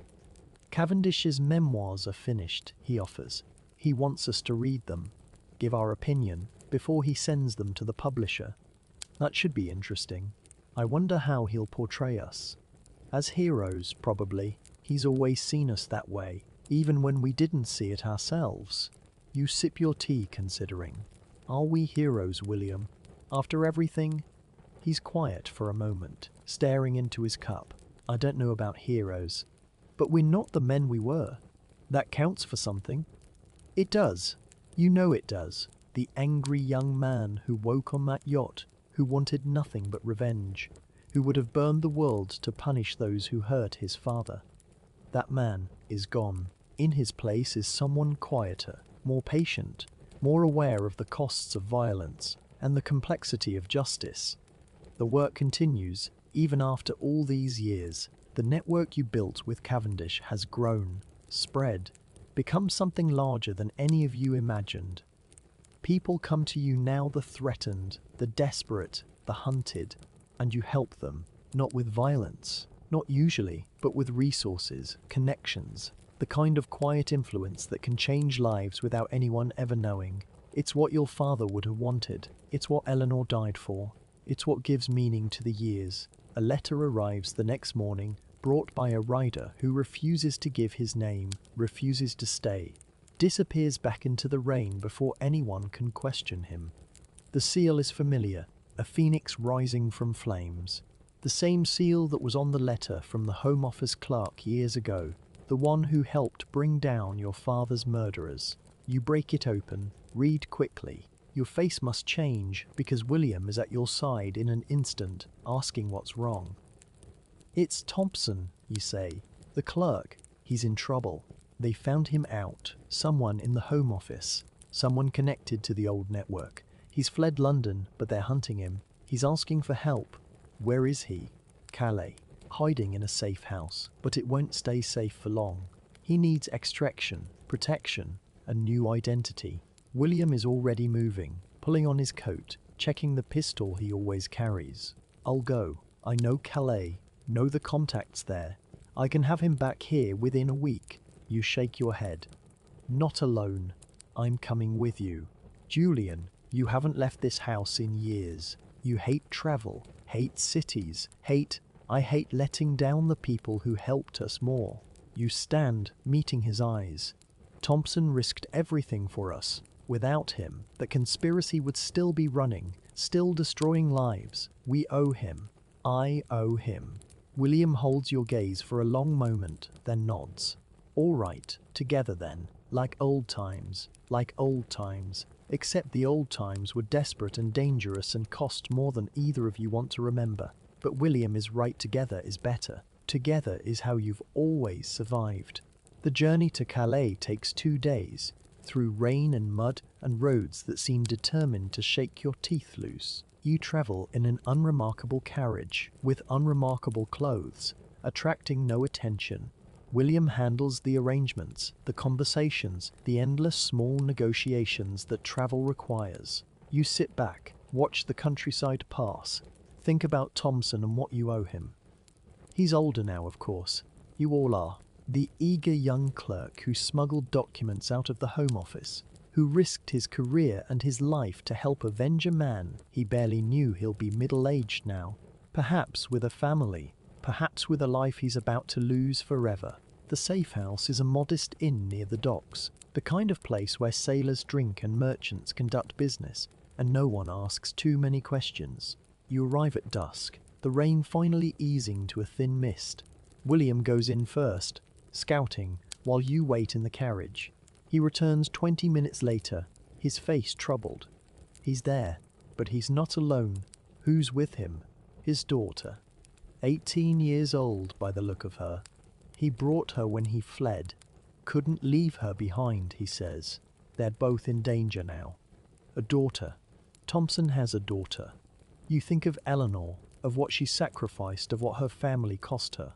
The patterns repeat, generation after generation. Bring them both. We'll figure out the rest later.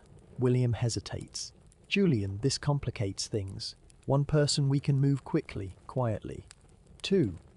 Then we move more carefully. We don't leave a child behind, William. You know that." He knows. Of course he knows. He goes back inside, and 20 minutes later emerges with Thompson and a girl, young, scared, trying desperately to look brave. Thompson himself is thinner than you remember, grey-faced with exhaustion and fear, but his eyes when they find you are bright with relief. "Mr. Fairchild, I didn't dare hope, you hoped. That's why you sent the letter." You gesture them into the carriage. "Get in. We'll talk on the road." The carriage lurches into motion, heading away from Calais, away from the docks, back toward the safety of the countryside. Inside, Thompson's daughter clings to his arm, her eyes huge in the dim light. "This is Alice," Thompson says. "My Alice. I couldn't leave her. Her mother died years ago, and she's all I have. If they found her, used her against me, you did the right thing bringing her." You meet Alice's eyes, trying to project calm, reassurance. "You're safe now. Both of you. We'll get you somewhere they can't find you." "Where?" Thompson asks. "Where is safe anymore?" They have connections everywhere. Police, officials, even some of the judges. "I thought I knew who to trust, but after what happened, we have a place. In the countryside. Remote, protected, with people who know how to keep secrets. You'll be safe there as long as you need." Thompson sags with relief. Alice's grip on his arm loosens slightly. William catches your eye across the carriage, and you see in his expression what you're already feeling. This is only the beginning. One rescue leads to another, one debt leads to more debts, and the network grows, and the work never ends. The house welcomes them as it welcomed you, as it's welcomed so many over the years. Madeline appears immediately, taking charge of Alice with the efficiency of someone who's raised children and refugees, and everything in between. Thompson is given a room, food, clean clothes, the space to finally sleep without fear. That night you sit with him in the library, the same room where you've sat with so many others.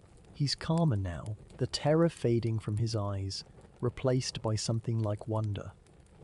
"I never thought I'd see this place," he says quietly. "Your father described it once, years ago. He said it was the only place he'd ever felt completely safe. I didn't understand then. I do now. It had that effect on many people." Thompson nods, staring into the fire. "They'll keep looking for me. For us. They won't stop. I know too much, saw too much. Even after all these years, there are people who want the past to stay buried. Let them look. They won't find you here. You sound very sure."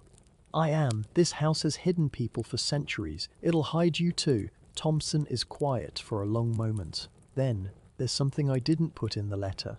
Something I couldn't risk writing down. You wait. The man who betrayed me. The one who exposed my role in your father's case after all these years. He looks at you, and his eyes are hard. It was Finch's son.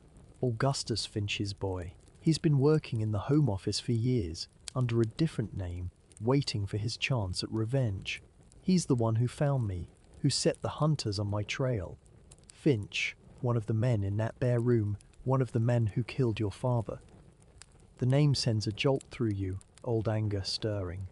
His son? Charles Finch. He uses his mother's name now, Charles Manning. But he's Finch, through and through. Spent his whole life planning to avenge his father, to destroy everyone who brought down the family. He's patient, clever, and utterly without mercy. You absorb this, feeling the weight of it. The past isn't past.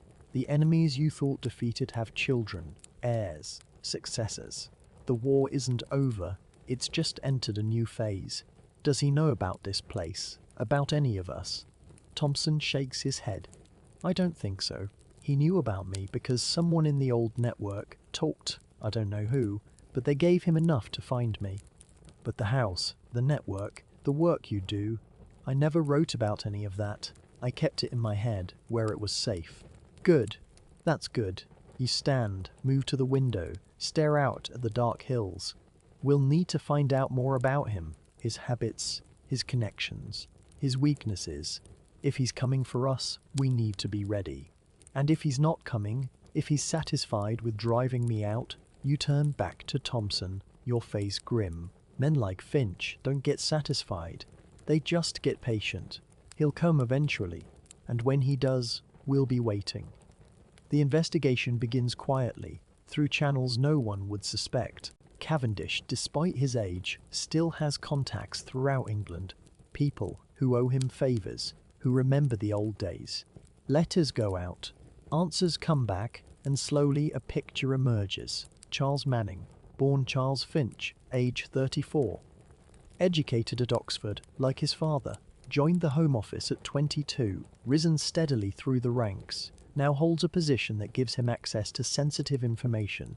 Unmarried, lives alone, few friends, no known vices. A man consumed by a single purpose: revenge. Impressive, William says dryly, reading the file you've assembled.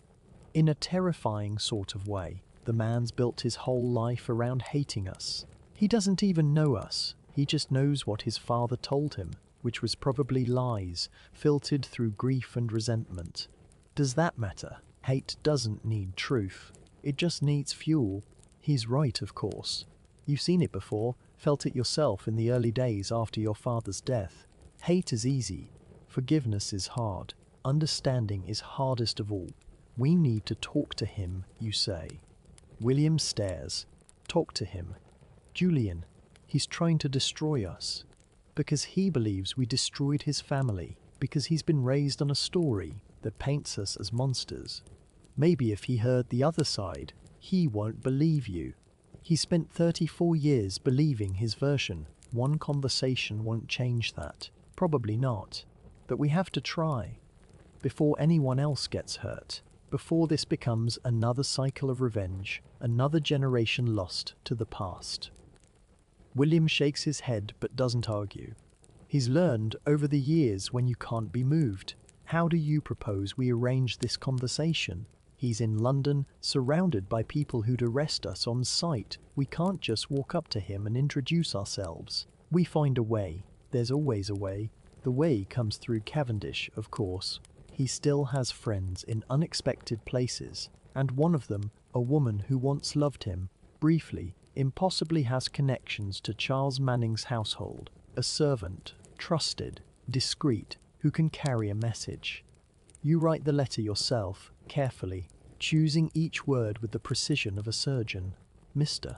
Manning, you don't know me, but you know my name. I am Julian Fairchild, the man your father blamed for his downfall. I'm writing to ask for a meeting, not to defend myself, not to argue, but to talk, to share with you the truth about what happened between our families, and to hear your side in return. I know you have no reason to trust me. I know you spend your life hating me and everything I represent. But I also know that hate, left unchallenged, destroys the one who holds it. I've seen it happen. I've nearly let it happen to me. I'll be in London next month, at a place and time of your choosing. I'll come alone, unarmed, and I'll leave the same way. All I ask is that you hear me out. If you're not interested, I'll understand. I'll continue to watch for your moves, and you'll continue to watch for mine, and eventually one of us will destroy the other. I'd rather find another way. Yours in hope, Julian Fairchild. William reads it over your shoulder, his expression skeptical. You really think he'll respond to this? I think he might. He's spent his whole life preparing for war. Maybe a part of him wonders if there's another option. And if there isn't, if he uses this to trap you, to kill you, then you'll know I was wrong, and you'll carry on the work without me. You meet his eyes. But I don't think I am wrong. I think somewhere inside Charles Manning, there's a man who wants to be free of his father's ghost. I'm offering him that chance. William sighs, runs a hand through his greying hair. You're a fool, Julian Fairchild. A noble fool, but a fool nonetheless. I've been called worse. The letter goes out, and you wait. Clock ticking. Fire crackling. The soft sound of breathing. 3 weeks later, the reply comes. Brief. Cold. But a reply nonetheless. Mr. Fairchild, I'll meet you. Not because I trust you, not because I believe a word you say, but because I want to see your face when I tell you that nothing you say will change what I have to do. The George Inn, Southwark, December 15th, noon. Come alone, as promised. I'll do the same. C. Manning. You read it twice, then hand it to William. He reads, frowns, reads again. Southwark. Dangerous part of town, easy to arrange an accident, I know. He says he'll come alone, but that doesn't mean he will. I know. And even if he does, even if he listens, there's no guarantee. I know, William. I know all of it. You take the letter back, fold it carefully, tuck it into your pocket. But I have to try. For Eleanor. For your father. For all of us who've been trapped by revenge and somehow found our way out. If there's even a chance to save Charles Manning from that same trap, I have to take it. William is quiet for a long moment. Then, slowly, he nods. Then I'll be nearby, close enough to help, far enough to stay out of sight.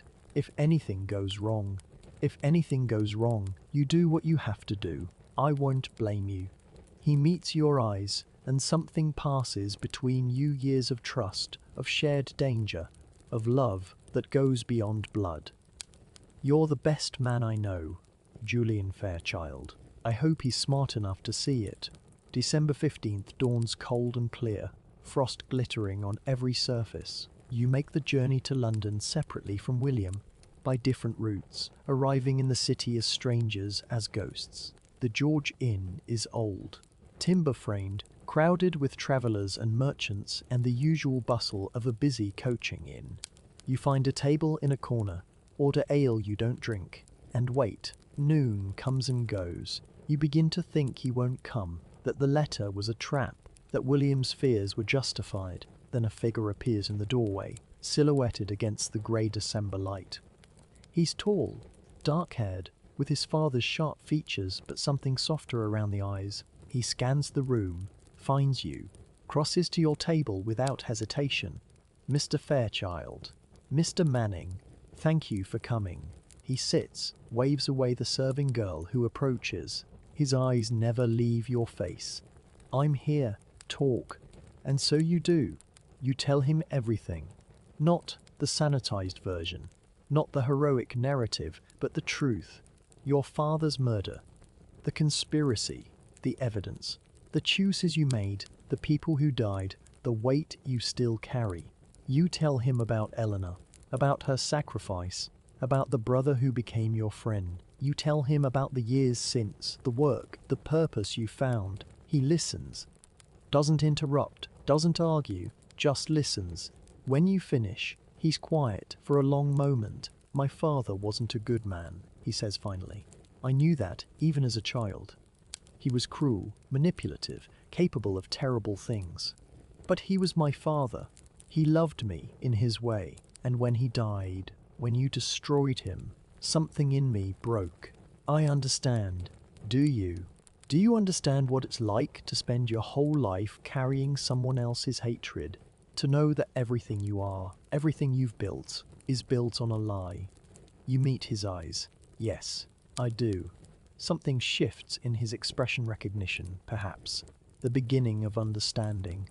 "My father told me you were monsters, that you destroyed our family for no reason, out of spite and cruelty. I believed him because I had to. If I didn't believe him, then everything I'd sacrificed, my name, my identity, my whole life would be for nothing. And now," he's quiet for a long time. The inn bustles around you, voices and footsteps and the clink of glasses. But in your corner, there's only silence. "Now I don't know what to believe." He looks at you, and for the first time you see uncertainty in his eyes. Vulnerability. "You've given me a different story. I don't know if it's true. I don't know if I can trust it. But I know my father lied about many things. Why not this? Because this was the most important thing. The thing that defined his life, his legacy, his reason for being. If he lied about this, then everything I am is a lie." Charles finishes the thought, his voice hollow. "Everything I've done, everything I've believed, built on a foundation of falsehood. You let that sit. There's nothing to add, nothing to soften. The truth is what it is. What do you want from me?" he asks. "Why go to all this trouble? You could have fought me, destroyed me, ended this the easy way. Instead you're here, offering what? Peace? Forgiveness? Offering a choice. The same choice someone once gave me when I was where you are now, angry, hurt, wanting nothing but revenge. They showed me another way. I'm showing you. And if I choose revenge anyway, if I walk out of here and continue what I started, then we'll fight, and one of us will die, and the other will carry that weight forever. But at least you'll have chosen it knowing the truth. At least you won't be your father's puppet anymore." He stares at you for a long, breathless moment. Then, slowly, he laughs. It's not a happy sound, more like release, like surrender, like the first breath after drowning. "You're either the bravest man I've ever met, or the biggest fool. Probably both. Most of us are." He shakes his head, runs his hands through his hair. "I need time to think, to process, to figure out what I believe. Can you give me that, as much as you need? And if I decide, if I choose to let this go, what then? What do I do with the life I've built on hate? You build a new one. It's hard, harder than you can imagine, but it's possible. I've seen it done." He nods slowly, stands. For a moment, he hesitates, as if wanting to say more. Then he turns and walks away, disappearing into the crowd, leaving you alone at the table with your cold ale and your racing heart. William appears moments later, sliding into the chair Charles vacated. "Well?" "I don't know. He needs time." Will he take it? You think of Charles's face, the uncertainty in his eyes, the crack in his armor. I think so. I hope so. William nods, accepting. Then we wait. We've done that before. Outside, snow begins to fall, soft and silent, covering London in white. The waiting takes months. Charles disappears, drops out of sight, refuses all contact. His position at the Home Office is quietly resigned. His London rooms are empty. For a while, you wonder if he's chosen revenge after all, if he's simply gone to ground to plan his attack. Then, in March, a letter arrives. Mr. Fairchild, I've spent the winter travelling, visiting places my father told me about, talking to people who knew him, who knew you, who knew the truth. It's been difficult. Many of the people I trusted turned out to be liars. Many of the things I believed turned out to be false. I don't know if I can ever fully forgive you for what happened to my family. I don't know if I can ever fully accept that my father was the villain of this story, not the victim, but I know now that continuing the fight would be wrong. It would make me my father's son, in the worst way, a man who destroys others to protect his own pride. I'm leaving England, starting over somewhere new, somewhere the past can't find me. I don't expect your blessing, and I don't ask for your forgiveness, but I wanted you to know that your gamble paid off. You saved me from myself. Thank you for that. And goodbye. Charles. You read the letter aloud to William, to Madeline, to Cavendish, who's come down from his cottage for the occasion. When you finish, no one speaks for a long moment. Then Madeline smiles, that familiar, knowing smile. Another one saved. Another life turned toward light. Your father would be proud. He'd say we did what anyone would do. No. She shakes her head firmly. He'd say you did what few have the courage to do. He'd say you broke the cycle. He'd say you honored Eleanor's sacrifice in the best possible way. William raises his glass. To Julian, the biggest fool in 3 countries, and the best man I know. You laugh, embarrassed, touched. To all of us. To the work. To the people we've saved, and the people we'll save still. They drink. You drink. Outside, spring is beginning. Green shoots pushing through the thawing ground. Birds returning to build their nests. The work continues. Years pass. More of them now, piling up like leaves in autumn. Cavendish dies peacefully in his sleep, surrounded by roses, his memoirs published to quiet acclaim. Madeline follows a few years later, holding your hand, whispering that she'll tell your father you did well. You bury them both in the little churchyard, side by side, under a yew tree that stood for centuries. William grows old beside you, grey and stooped, but still sharp, still present, still the brother you never had. He talks sometimes of Eleanor, of the sister he lost, and the woman who saved him. You listen, always, because some debts can never be repaid, only honoured. The work continues, passed to new hands, younger hands. The network you build spreads across Europe, then beyond to America, to India, to places your father never imagined. People come to you for help, and you give it, and they in turn help others, and the circle widens.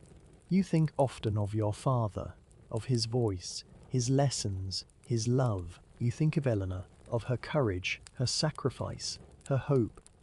You think of Charles Manning, somewhere in the world, building a new life, free from the past. And you think of yourself, Julian Fairchild, who woke on a yacht with nothing but grief and rage, who found family in strangers, who learned that justice and mercy are not opposites but partners. One evening, near the end, you sit in the library with William. The fire is low. Your hands, old and spotted, rest on the arms of your chair. William reads nearby, his spectacles perched on his nose, his lips moving slightly as he turns pages. William. He looks up. Yes, I'm glad you're here. I'm glad we found each other. He sets down his book, removes his spectacles. So am I, even after everything, especially after everything. Eleanor would be proud of you, of the man you became. His eyes glisten, just slightly. She'd be proud of you too, of both of us, of what we built together. You nod, satisfied. Outside, the sun is setting, painting the hills in gold. The same hills you've watched for decades, the same sky, the same peace. I think I'll rest now, you say, just for a bit. William nods, understanding. I'll be here when you wake. You close your eyes. The fire crackles softly. Somewhere, distantly, you hear your father's voice, warm and familiar. Well done, Julian, well done. And then, nothing but peace. Fire fading, silence. Then softly, birds singing at dawn. Birds singing at dawn. The sound of a door opening. Footsteps on stone. A young voice calling out, Uncle William, Uncle William, wake up. There's someone at the gate. William startles awake in his chair, the book sliding from his lap. For a moment, he's disoriented. The fire is cold, the room grey with early light, and for a terrible heartbeat he expects to see Julian in the chair across from him. Julian's gentle smile, Julian's quiet presence. But the chair is empty, has been empty for 3 months now. He blinks, focuses on the child before him. Thomas.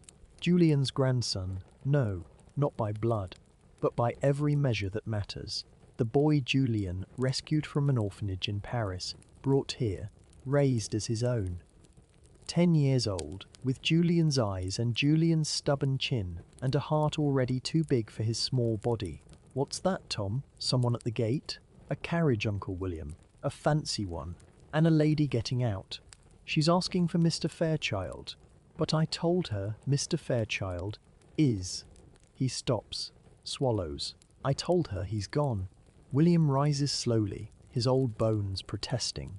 3 months since Julian passed, and still the house feels wrong. Still he expects to see him around every corner, hear his voice in every room.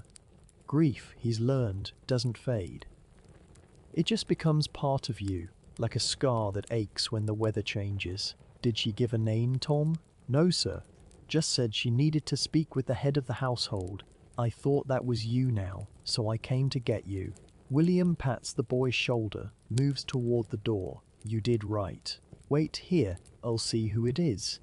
He makes his way through the familiar corridors, past the portraits of ancestors he never knew, past the library where Julian spent his last hours, past the garden door where Madeline used to sit and watch the birds. The house is quieter now with fewer people. The network still operates, but from other locations, other hands. This place has become what it always wanted to be, a home.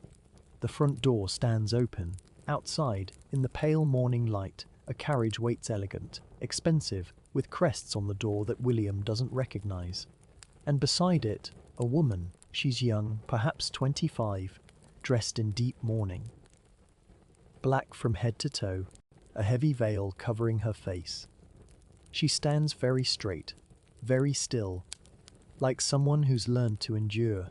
William steps out, pulls the door closed behind him. I'm William Blackwood. You asked for Mr. Fairchild. The woman lifts her veil, and William's breath catches. She has Julian's eyes, the same shape, the same colour, the same way of looking at you as if she sees straight through to your soul. But Julian's eyes were warm, kind. This woman's eyes are cold as winter, hard as stone. I am not here for Mr. Fairchild, she says. Her voice is low, controlled, with an accent he can't quite place. I'm here for what he stole from my family. William's hand moves instinctively toward the pistol he always carries, though he left it inside. And what family would that be? My name is Catherine Manning. Charles Manning was my father. The name hits William like a physical blow. Charles Manning, the man Julian saved, the man who walked away from revenge, the man who wrote that final letter and disappeared. Charles Manning, who had a daughter. Your father, William repeats carefully. I knew your father, briefly, a long time ago. You knew the man he became after Julian Fairchild poisoned his mind against his own family. Yes, I know the story. My father told me before he died. Died. Another blow. I'm sorry, I didn't know. No one knew. He'd changed his name again, moved to America, tried to start over. He married, had me, built a life. And then, 6 months ago, He told me everything. About his father, about Julian Fairchild, about the conspiracy that destroyed our family. And then he died of a broken heart, I think, of carrying secrets too heavy to bear. She steps closer, and William sees something flicker in those cold eyes. Pain, perhaps. Or fury. I've spent the past 6 months tracing the truth. Not the lies my grandfather told, not the version my father accepted, but the actual truth. Do you know what I found? William says nothing. He's learned over decades when to speak and when to wait. I found that my grandfather was a monster, a cruel, corrupt man who destroyed countless lives and felt no remorse. I found that his downfall was just, that the evidence against him was real, that Julian Fairchild did what had to be done. Her voice wavers, just slightly. I also found that my father was a victim of his own father's lies, of a lifetime of manipulation, of a hatred that was never his to carry. And I found that Julian Fairchild, the man who destroyed my grandfather, was also the man who saved my father, gave him a chance to escape the cycle, to start over, to become someone new. William exhales slowly. Then why are you here, if you know the truth? Because knowing the truth and feeling the truth are different things. Her eyes flash. In my head, I understand. In my heart, I have nowhere to put my grief. My father is dead. My grandfather is dead. Everyone who caused this is dead. There's no one left to blame. No one left to hate. No one left to... She stops, presses her lips together, fights for control. William understands. Oh, how he understands. My name is William Blackwood, he says again, softer this time. I was Julian Fairchild's partner, his friend, his brother in everything but blood. I was there from the beginning, through all of it. If you want to know the truth, the whole truth, not just the pieces, I can tell you. It will take time. It will hurt. But it's yours if you want it. Catherine Manning stares at him for a long moment. Then, slowly, she nods. I want it. William gestures toward the house. Then come inside. Meet the boy. Have some tea. And we'll begin. She hesitates, looking at the old stone house, the ivy-covered walls, the garden where Julian used to walk. Then she steps forward, crosses the threshold, enters the world that destroyed her family and saved her father. The days that follow are strange and painful and, eventually, healing. Catherine stays at the house, at William's invitation. She's given Julian's old room, the one with the view of the hills, and she sleeps there, surrounded by his ghost. William tells her everything, the early days, the conspiracy, the murder of Julian's father, the flight to France, the evidence, the takedown of the men who destroyed so many lives. He tells her about Eleanor, about her sacrifice, about the brother who became family. He tells her about Charles Manning's letter, about the choice he made, about the life he built in America. Catherine listens. She asks questions, sharp and precise, probing for inconsistencies, for lies. She finds none. Thomas adopts her immediately, the way children do, with complete trust and no self-consciousness. He shows her his favorite places in the house, introduces her to the horses, teaches her to identify birds by their calls. She's stiff with him at first, uncomfortable, but he wears down her defenses with pure persistence until she laughs at one of his jokes. And the sound seems to surprise even her. You're good with him, William observes one evening, watching them play chess in the library. He's good with me. He doesn't know who I am, what my family did. To him, I'm just Catherine. And to you, what are you to him? She's quiet for a long moment, watching Thomas study the board with intense concentration. I don't know yet, but I'd like to find out. Fire crackling, the click of chess pieces. Laughter, soft and genuine. Spring turns to summer. Catherine stays. She helps with the garden, with the house, with Thomas. She writes letters to contacts in America, winding up her affairs there, and William pretends not to notice that she's making plans to remain. One evening, she finds him in Julian's room. It's been kept as it was, untouched, a shrine to memory. She's standing by the window, looking out at the hills. I hated him, you know, she says quietly. For years, without even knowing him. My father told me the story, but he told it wrong, made Julian the villain, made his own father the victim. I grew up hating a ghost. And now? She turns, and her eyes are wet. Now I wish I could have met him, thanked him, told him that my father found peace because of him, that I exist because of him. William crosses to stand beside her. He would have liked that. He would have liked you. You think so? I know so. Julian had a gift for seeing the best in people, even when they couldn't see it themselves. He'd have seen it in you. She nods, accepting this. Then, after a moment, I'd like to stay. If that's all right, help with Thomas, with the house, with whatever needs doing. I don't have anywhere else to be, and here. She gestures vaguely. Here feels like somewhere I could belong. William smiles, the first real smile in months. Julian would have wanted that. So would Eleanor. So would I. Catherine smiles back, and for a moment she looks almost like Julian. The same warmth, the same hope, the same stubborn determination to find light in darkness. The years pass.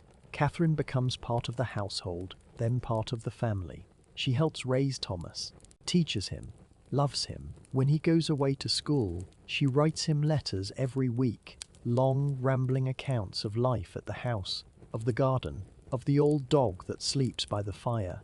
William grows older, frailer, his steps slow, his memory sometimes falters, but his eyes remain sharp, his mind clear. He spends more time in the library now, reading, remembering, waiting. Catherine sits with him often, reading aloud from his favorite books, discussing the news of the day, sharing memories of the past. She's become the daughter he never had, the continuation of everything Julian built. One evening, near the end, he takes her hand. There's something I need to tell you, something Julian would want you to know. She leans closer, concerned. What is it? The network, the work. It's still going, has been for decades, will be for decades more. Julian built something that lasts, something that helps people. And now, he squeezes her hand. Now it's yours, if you want it. Catherine stares at him. Mine? But I'm not, I didn't. You're Julian's heir. Not by blood, but by everything that matters. You have his heart, his mind, his stubborn determination to make things right. The network needs someone like that. The world needs someone like that. She's quiet for a long moment, processing. Then slowly, she nods. I don't know if I'm ready. I don't know if I'll ever be ready. But I'll try. For Julian. For you. For everyone. It helps. William smiles, and in his eyes is peace. That's all anyone can do. Try. Fire crackling. Breathing, slow and peaceful. Silence. William dies that winter, in his sleep, with Catherine holding his hand and Thomas reading aloud from a book of poetry. They bury him beside Julian, beside Madeline, beside Cavendish, in the little churchyard under the yew tree. Catherine stands at the grave, snow falling softly around her, and feels the weight of everything she's inherited. The house. The network. The memory of people she never knew but has come to love. Thomas stands beside her, no longer a boy but a young man, home from university for the funeral. He's quiet, grieving, but steady. What happens now? He asks. Catherine looks at the graves, at the snow, at the old stone house in the distance. She thinks of Julian, of William, of Eleanor and Madeline and Cavendish, and all the others who built this place, this family, this legacy. Now we carry on, she says. Now we do what they taught us. Now we help people. Thomas nods, accepting. Together, together, always together. They turn from the graves, walk back toward the house, toward the future. Behind them, the snow continues to fall, covering everything in white, making all things new. The years pass differently now. Catherine leads the network with quiet competence, expanding its reach, deepening its impact. Thomas becomes her partner, her confidant, her heir. Together, they help hundreds, thousands, the threatened, the desperate, the hunted just as Julian did. Just as William did, just as all those who came before, the house remains, solid and enduring, a refuge for those who need it. New faces appear, stay, leave. All faces return, bearing news, bearing gratitude, bearing the next generation of those who've been saved. Catherine grows old in her turn, grey-haired and wise, loved by everyone who knows her. She thinks often of Julian, of the man she never met who changed everything. She thinks of her father, of the peace he found, of the life he built. She thinks of William, of Madeline, of all the ghosts who fill this house with memory. One evening near the end, she sits in the library with Thomas Green, now himself a grandfather many times over. The fire crackles, the clock ticks. Outside, the hills are golden in the setting sun. "Do you think they know?" she asks. "Julian, William, all of them. Do you think they know what they built, what it became?" Thomas considers. "I think they hoped. I think they trusted that it would continue, that the work would outlast them. And it has. It has." She's quiet for a moment, watching the fire. "I used to hate him, you know, Julian. Before I knew the truth, before I understood, I spent years hating a man who only ever wanted to help. But you stopped. Because he showed me another way. Even after death, he showed me." She smiles, soft and sad. He has that gift. Thomas takes her hand, the way she once took William's. "You've done the same for so many. The gift continues." She squeezes his hand. Grateful, loved. The house stands for another century, then another. Generations come and go, each adding to the legacy, each passing it on. The network expands, adapts, survives wars and revolutions, and the endless changing of the world. But at its heart, always, is the story of a man who woke on a yacht with nothing but grief and rage, who found family in strangers, who learned that justice and mercy are not opposites but partners. The story of a woman who sacrificed everything to save a brother who never knew he needed saving. The story of enemies who became friends, of hate that became love, of darkness that became light, and somewhere, in a place beyond time, Julian Fairchild watches it all. He sits with Eleanor in a garden that never fades, with William and Madeline and Cavendish, with all the others who came before. They watch the house, the network, the endless train of lives touched and saved and transformed. "Look," Eleanor says, pointing. "Another one, another person who needed help, who found it, who'll pass it on." Julian smiles, the same smile that once disarmed enemies and inspired friends. "It never ends, does it? The work? No, it never ends. That's the point." He nods, satisfied. Behind him, the garden stretches into eternity, full of light and peace and the faces of everyone he's loved. Then we watch, we wait, we welcome them when they come. Eleanor takes his hand, the way she never could in life. Together, always together. And the story continues. The fire in the library has burned low, embers glowing orange in the grate. Thomas sits in the chair that was once Julian's, once William's, now his by right of love and legacy. The house is quiet around him, settled into its nightly peace. Somewhere upstairs, his own grandchildren sleep, their dreams filled with horses and gardens and the endless summer days that seem to belong only to childhood. He holds a letter in his hands, old now, yellowed with age, the ink fading. It's the letter Julian wrote to Charles Manning, the one that changed everything. Catherine gave it to him before she died, pressed between the pages of a book, wrapped in ribbon. "I'm offering you a choice. The same choice someone once gave me." Thomas reads the words again, though he knows them by heart. He's read this letter 100 times, 1,000. Each time, he marvels at the courage it took to write it, to send it, to trust that a stranger might choose peace over revenge. The door opens softly. His wife, Margaret, enters with a candle, her white hair loose around her shoulders. "You're still awake. It's past midnight." "I know. I was thinking." She crosses to him, rests a hand on his shoulder. "About Julian. Always about Julian. And William and Catherine and all of them. I wonder if they knew what they were building, if they understood that it would outlast them, that it would become this. Margaret looks around the library, at the shelves of books, at the fire, at the portraits on the walls. Julian's face watches them from above the mantel, young and hopeful, painted shortly after he came to France. Beside him, Eleanor, added later from memory, from description, from love. They knew, Margaret says softly.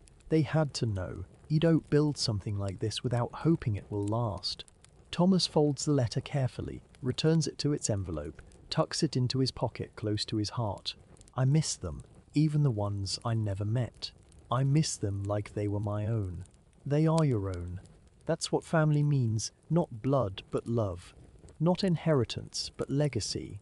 They're as much yours as if you'd known them your whole life. He reaches up, covers her hand with his. How did you get so wise? Marrying you. It's been an education. He laughs, quiet so as not to wake the children. The fire pops, settles. The clock ticks on. Come to bed, Margaret says. The ghosts will still be here in the morning. They're not going anywhere. Thomas rises, takes her hand, lets her lead him from the library. At the door, he pauses, looks back one last time. The portraits watch him. Julian and Eleanor, Madeline and Cavendish, William in his later years, Catherine as a young woman. All of them, watching, waiting, loving. Good night, he whispers. Thank you for everything. The fire crackles in response. Or perhaps that's just the embers settling. Or perhaps it's something more. Thomas closes the door and follows his wife upstairs, leaving the library to the ghosts and the darkness and the endless, patient peace of the old stone house. Morning comes gently, as it always does here. Sunlight streams through the windows, warming the floors, chasing shadows into corners. The house wakes slowly, servants moving quietly, children's voices beginning to stir, the smell of breakfast drifting from the kitchen. Thomas finds his way to the garden, his favourite place, the one that feels most connected to the past. The roses are in bloom, the same roses Madeleine planted decades ago, their scent heavy and sweet in the morning air. He walks the paths, touching leaves, breathing deeply, remembering his grandson, little Julian, named, of course, for the man who started it all comes running to find him, all energy and questions, and the boundless curiosity of a 7-year-old mind. Grandfather, grandfather, come see. There's a bird's nest in the hedge, and there are eggs, blue ones, and mother says I can watch them hatch if I'm very quiet and don't touch anything. Thomas smiles, takes the small hand offered to him. Show me. They walk together, old and young, past the roses and the hedges, toward the miracle of new life waiting in the nest. The boy chatters endlessly, planning his vigil, imagining the chicks, already loving them with the fierce protectiveness of childhood. And Thomas thinks, as he often does, of Julian, of the man who took in a orphan boy from Paris and made him a son. Of the love that created this place, this family, this legacy. Of the choice that changed everything, not revenge, but mercy, not hatred, but hope. Grandfather, why are you smiling? Thomas looks down at the boy, at Julian's namesake, at the future walking beside him. Because I'm happy, little one, because I'm exactly where I'm supposed to be. The boy accepts this with the simplicity of childhood and returns to his bird's nest monologue. They walk on, through the garden, toward the hedge, toward the eggs that will soon become birds, toward all the tomorrows waiting to unfold. And somewhere, in a place beyond time, Julian Fairchild watches and smiles. The garden is eternal. The house endures. The work continues, and the story never really ends. It just passes from one pair of hands to the next, one generation to another, one act of kindness to the next. In a village in France, an old stone house stands among the hills. Inside, a family lives and loves and grows. In the library, portraits watch over them. In the garden, roses bloom. In the hearts of all who know it, the legacy of Julian Fairchild lives on.